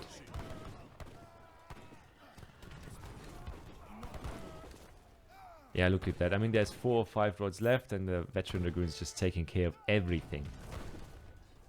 I mean, score dropped considerably, though. Okay, I take that back. Apparently, we just had a big pop.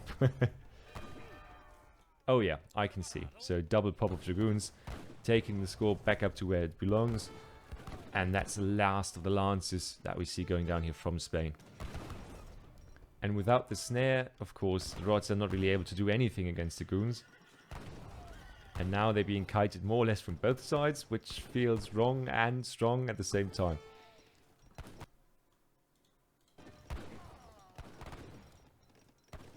Yeah, if you look at that, that's Conk's point of view. iamturk on the other side is just... He's a bit lost in these short-lived attacks. And yeah, that slaughter... is probably where this whole thing finds its end. I mean, we have more and more rods coming in, of course, because it feels like once they catch the Dragoons, they are very strong against them. But they have to catch them first. Yeah, and the organ guns, of course, are back here, and they are causing havoc. Look at those numbers popping up. And the cannons just do a number on them. And that's GG from iamturk. Okay, guys, just quickly. 250 of you sitting there who saw this. Who, in their right mind, would have said after that start that Conqueror would just beautifully outplay iamturk micro-wise here? Or just composition and micro-wise. I think that those both components together were what made it. Holy cow. Wow. Quick look at the resources, though. Resources split even. Look at that. 40k to 40k. And 3 units basically the same. Of course, here are the 3 resources are a bit different, but still. Military. Look at those military numbers. Conqueror never lost his units.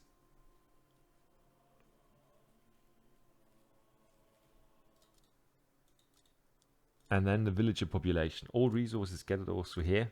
If you look at that, iamturk was always ahead a little. But then, of course, it slowly dragged down. Alright. I'm going to quickly put you into transition because the last game started some time ago. And I'm going to find ourselves the last game that we want to see here.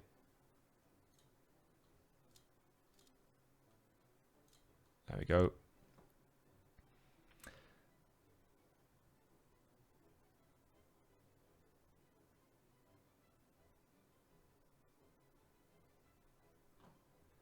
Oh, you guys are going to like this one. Oh, I guess it's a bit controversial as well, but we will see.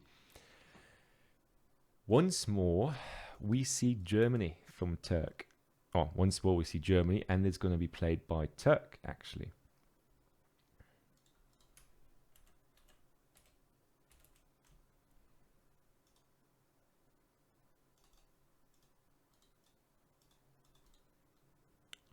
So Turk playing Germany and Ottoman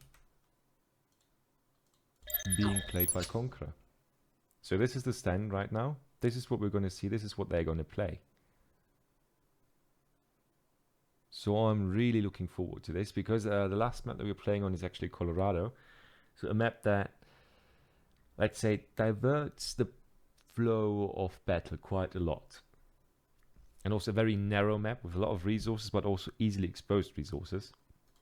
Rorobisi, that's right now it should be me and Nicius, but Nicius is not there, so it's just me and I'm MFD. I don't know if that helps you any bit. I guess most of you don't really know me. But yeah, I'm just the lucky guy who was put in charge of this cast, and I'm enjoying myself quite a lot, just say.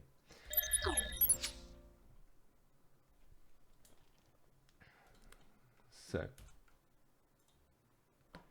that is on.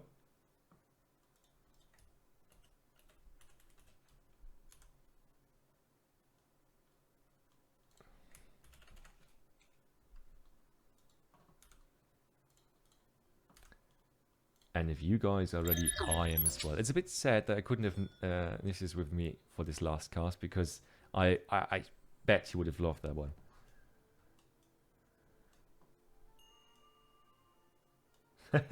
Double the fame. I take double the fame. I mean, honestly.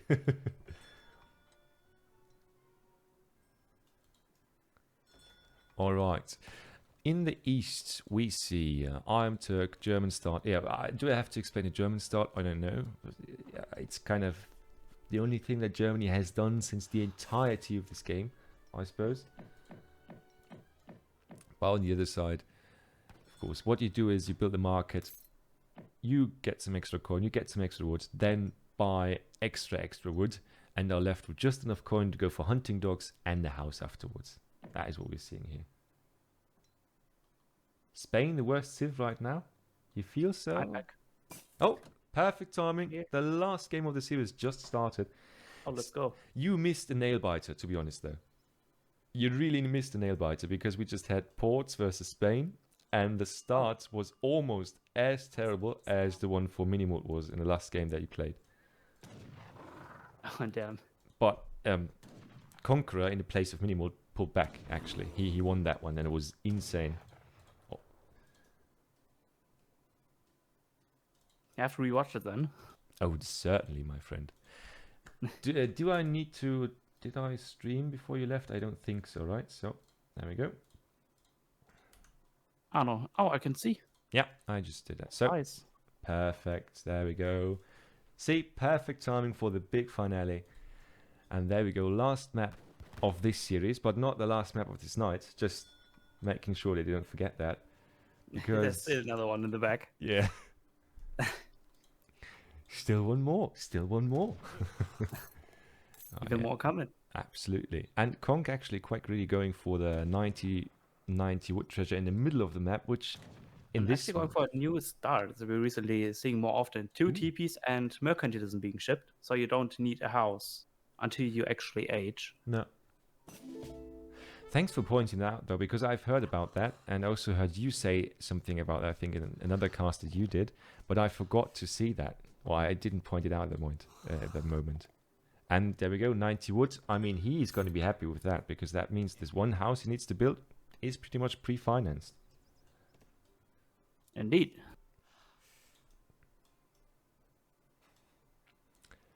Yeah, and Germany now going for all wood, it looks like. No, all food, I'm sorry, I didn't see that correctly. But Conqueror already aging up so early, that's going to be a really nice age up time for himself. And let's take a quick look at his deck. Yeah, to me that looks very much age 3 centered, in my opinion.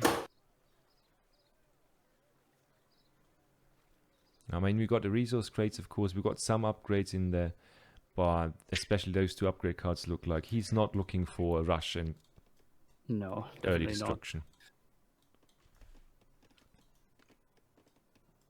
not. Both aging with the quartermaster, I assume, right? I would assume so. I mean, Quartermaster for Conqueror is there, and Quartermaster. Yeah, both Quartermaster. Yeah. Would have been weird if we saw anything else, really. But perfectly good idea to ask that, man. So, the interesting thing here will be who is taking map, I think. Because if both don't really go out of their base, and nobody's building any front bases or something, and Germany against Ottoman usually doesn't do that, it would be a weird situation, I feel like, because Germany will have that threat hanging over the Ottomans' head, you know, the threat of raids and ongoing harassment and so on and so forth of Uhlans. Yeah, because Ottoman doesn't really have an answer for that to the raids, because all their infantry is really slow. But we do see a stable start, with the Delhis being a potent threat with higher attack and only like pretty much equal HP than us as well. Which is so fun. Also, they are faster. Yeah, like by 6.9 they have, right? Yeah, something like that. And that is the problem. When they try to fight us, or when they have to fight us, they can choose the time to fight. Same goes with Uhlans. So you really need a Uhlan mass to get anything going here.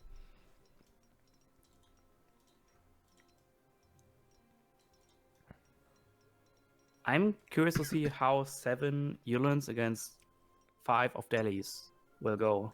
I'm pretty sure Delhi should win out because their HP pool is just that much bigger. But I don't think we're going to see 5. It's close. Oh my god. Oh my god, just in the nick of time. This was just a split second, yeah. Wow, I'm impressed. iamturk on the other side. No, he's not going for anything like that. He's actually starting with X, yeah. Did he scout anything He important? scouted the stable at all. No, he doesn't know what's up. He doesn't know anything, basically. Conqueror on the other side, yeah, he saw the base, but that's about it. Oh, and Conk is really happy to get this straight, I think. Yeah.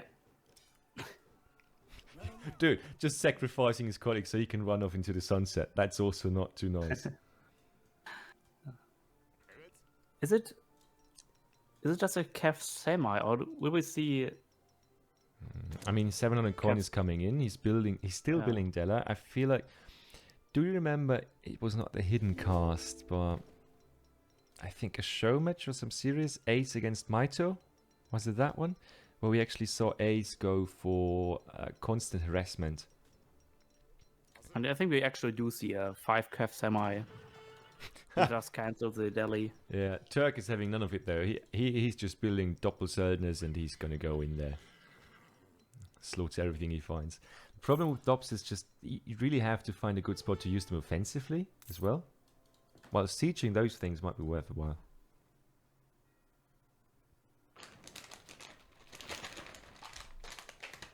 Certainly is. You can siege down at least 1, if not even 2 TPs before Otto can do anything about it.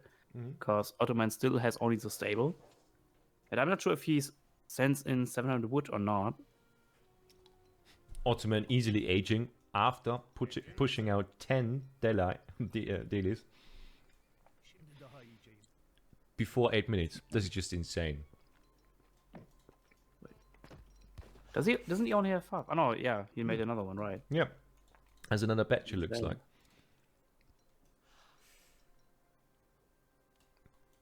Oh, wait a second. How many does he have on field? Because he didn't lose anyone, right? Then I'm just... I'm wondering. He cancelled one batch. Yeah, I was sure. It looks like what he's been doing is that he's just putting them on and back off again and so on and so forth. Yeah, seems like it. So just cancelling the batch again. Yeah. See that? Just to be safe. It's really good. Yeah. And 1,000 wood next. Wow. That's greed, but I mean he needs something, right, to build up his economy, especially after losing the CPs. Also pretty pop capped, being forced to buy 100 wood. Yeah, that is strong. And that's good for Germany, of course. Germany also taking this trade post and also getting ready to get this one back. Interesting play there. And now looking to do some damage, actually. Wow. And edging up behind it as well. Yeah. But Minutemen, and those Minutemen are going to really hit hard against the Dots. Bashi Boski, or whatever you want to call this. Yeah, the Bashi Bozuken, those guys Bashi Bozuki, yeah. That's insane. Oh, incredible. And Kev Archer. There we go.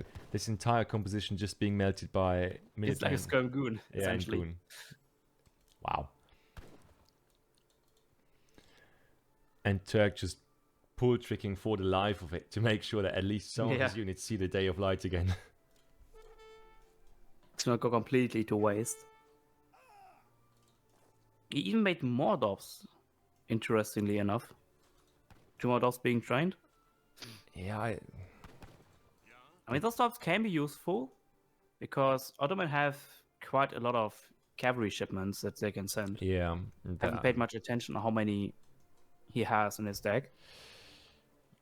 Just just 4 basically. We've got Spy, we've got Delis, and we've got the Mamelukes. So because they also have the potential on sending those what are they called again? The ones we saw from Dutch so far? Yeah, the Bosniaks. Yeah, the Bosniaks, exactly. Like 3 heavy calf shipments. Is the game sound... Oh wait, maybe I turned it down too much. Is it better now? Just let me know, guys. I might have touched the sound controls. That could have been it. Give me a little bit of feedback on that one, please, because I don't want, especially not Harrison. Yeah, that's better. Good. Maybe I touched when just readjusting the keyboard because I got one of those annoying buttons on that basically just roll through and change the volume. But there we go. Score lead actually for Germany, which is interesting. Not by much. Yeah, and shipments coming in now, that should even it out. Yeah, there we go. So going for a Skirm Goon essentially for the autos, Cap Archers and Abrams Gunners. Mm-hmm. But I think the composition from Ottoman is better than the one from Germany. I fully agree, because I was just better than Skirm. We have had that discussion for quite some time now. And Cap Archers having been buffed as well, more movement speed, and if he sends the at 3 card, or is it H4 that makes the shooting animation instant? I'm not too sure. I think H4, but we'll have to look at that. There we go. Look at that. I mean, that's just, you can't even trade back and forth with that. They're just dying. No. All of them. That is just insane. So it looks like Conqueror, after the last game, has really turned on the turbo button. Or the turbo button is micro game here. And also, of course, yeah, as we just said, veteran Abus guns. Really strong unit. Oh god. Oh no, not like this. That's Oh, so poor expensive. Morgan. Oh, look at that. One even... Oh no. One in melee, so it gets snared, and the Abyss Yeah. just shredding them. That's a lot of res going to waste. That's a whole goddamn lot of res going to waste. Oh my gosh, man. It's like 250 res for one. So like 1000 res going down like that. Yeah. Oof. Without doing any damage back. Yeah. It really hurts. But look at that. Some Yulins in there. No. Still didn't do anything for build numbers, it looks like. Yeah. And... That's a full batch of Warwiggins. Dead in the ground. Ouch. Conqueror now sending in more bows because we haven't had enough of those veteran cavalry archers. Definitely not. Yeah, and does he have the cards? No, he doesn't. No, It was he like a low doesn't. card. Yeah. Yeah, it is for those guys in Azovs, if I'm not mistaken, right? Yeah. And Germany just in a shitty spot to begin with here. And Ottoman didn't even send in the powerful shipments. Yeah, Spahi, no spy. Mamelukes. No fun stuff yet. I mean, honestly, this also looks like Turk is just a bit out of it right now. Because that's the second batch he's just sending. Maybe a little bit of a battle fatigue, because those guys have been playing for a long time. They have to focus. And that's natural that the game has been gone a little sloppy. That Yeah. being said, Fox are going to be trained. Falks? What the hell? How is he going to defend Falks from that, if I might ask? I have no idea how he's wanted to defend the Falconers from those cap archers. Oh god, this is just a slaughter on all sides. No idea. And more Abus. That's, I mean... this is just... Skirm numbers, even to Abus numbers, never feel good.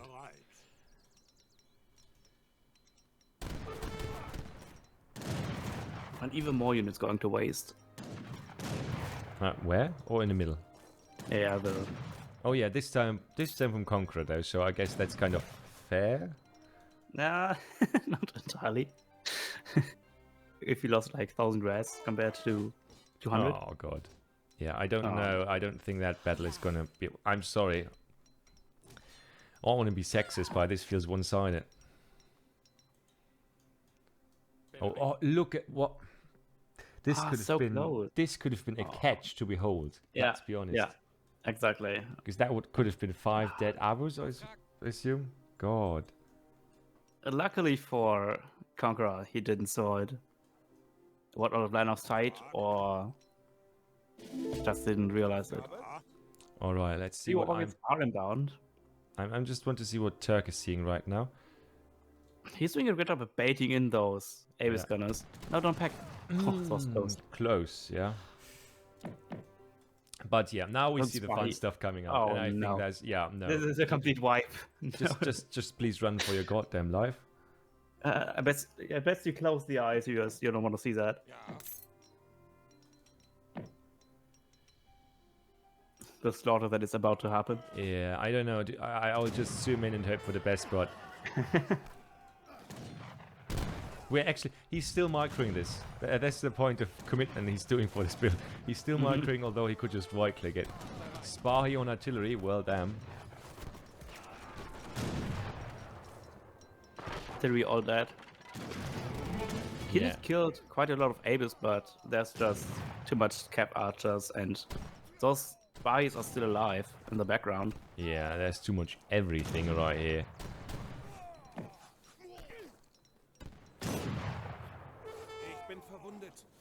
I guess at this point it was as decent as the fight could have gone, but Yeah, he tried his best, yeah, but it's just too much.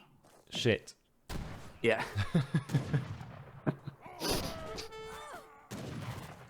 Even Black Riders are not gonna save him now. Oh yeah, that is just... I mean, we had that situation with Black Riders. Germany is just... Has Germany won today? Ever? No. Oh, wait, did it? No, it didn't, actually. I don't think it did, no. Actually, I don't think it did. And no, it did one time, I think. But was it France versus Germany? Yeah. Sorry, it was minimal against Tab in the last one. Yeah, that was brutal. True. Thank you, Risotto. I forgot the own game that I casted just 2 hours ago. How can that happen? Well, Steppenwolf, are you ready to fight against Frontline, whose name I finally remembered? The 9 at the front. Yeah, thank you very much. That helps. Just a quick resource check. So Germany, of course, 2,000 resources more. Same unit sent in. Kill death is insane for Ottoman. Villager numbers. Look at that. iamturk, the German player, ahead by 7, solid 5 to 7. Right. Military unit population. Look at that. And just got them managed, those two guys. Just realized these guys have been casting for 4 hours almost. God damn, we have. Yeah, we do. Risotto, just to point out, there is another series coming up. We're going to see Steppenwolf. Oh, maybe another 2 hours on top of that. Yeah. And I guess, guys, we take, at this point, first of all, a huge thank you to all of you, because it's, for me, it's 11:45 in the night, basically. And Same. Yeah. And we still got 250 of you. 250 of you in chat. CXDY97, are there still more games tonight? Yes, there is one more series, important series of 5. Not best of 5, but series of 5. So... Frontline against Steppenwolf. I'm not sure which map pool it actually is. Yeah, we have... I'd say, guys, all of us... can we get recorded games of this series? I'm pretty sure we will get recorded. A recorded version of that. Sorry, I'm getting old, that's all. We have to ask them if they can send the recording. The problem is we are just the pretty voices, you know. We are not the YouTube upload dudes, so that is a bit hard to determine right now. But Harrison, we will make sure that if we can, we will influence that decision positively. So, when the next game's starting, I'm just going to quickly... Oh, sorry guys, I just knocked you over my microphone to be more precise. I'm going to quickly write Steppenwolf. Yeah, it should be in 15 minutes, about that's 22 GMT. But I'm not sure when they want to start, if they're ready yet.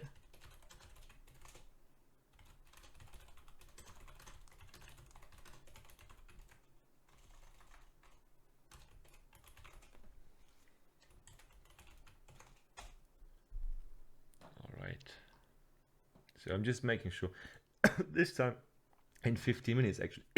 Yeah, so you're right. I just want to because I don't know if you were there, but this series was a bit hard to schedule because we didn't establish any contact beforehand. So I just want to make sure that Flo is there, that Steppenwolf is there, and that we can talk this out before this whole thing starts. But yeah, so the plan is for everybody who's still listening that we continue this great series which is basically is now a series of series in 15 minutes. So for us it's 12, I never know how this works, AM, I guess. It's AM. Yeah. And Wait. Yeah. GMT time is 10 It's like GMT. 10 PM GMT, so it's so late here. I'll watch the last series from pajamas and in bed. Yeah, Annalisa, I should do that too. But I don't think I can. Casting pajamas. Yeah.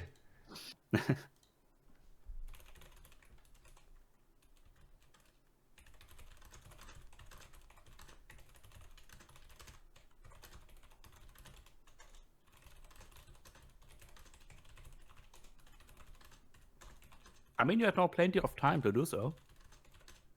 It's like 30 minutes to make yourself cozy. Yeah, that is true. That is true. But then again, it would be weird if I would just cast it from my couch all the way over there and just randomly shout at you. Yeah. Oi! Let's just say something small about that what just happened. I'm too sleepy. I can't see it. Yeah. Dude, with my eyes of the amount of casting, I certainly can't from over there. Well, yeah. Guys, we're going to take a short break. I'm going to put you into transition and show you one last time how this whole series ended. So we have a nice finish.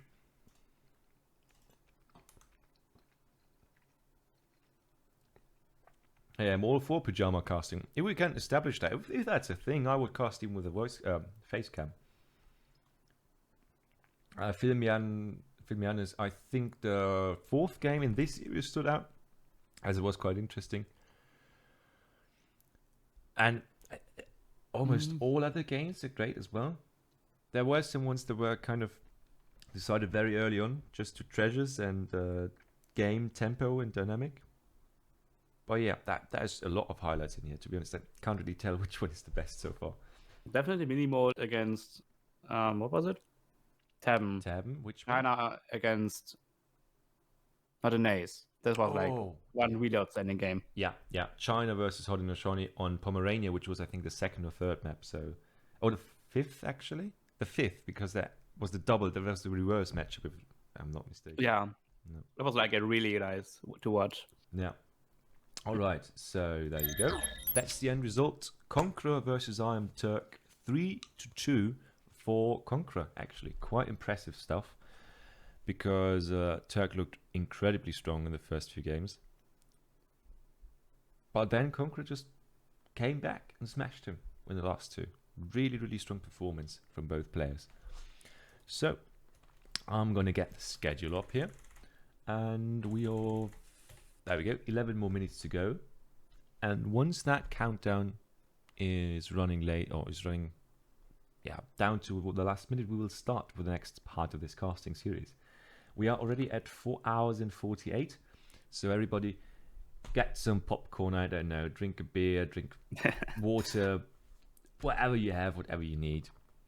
And we will see each other back again in 10 minutes while we prepare all the neat stuff that we need to cast the last and final series for today. Final series of series.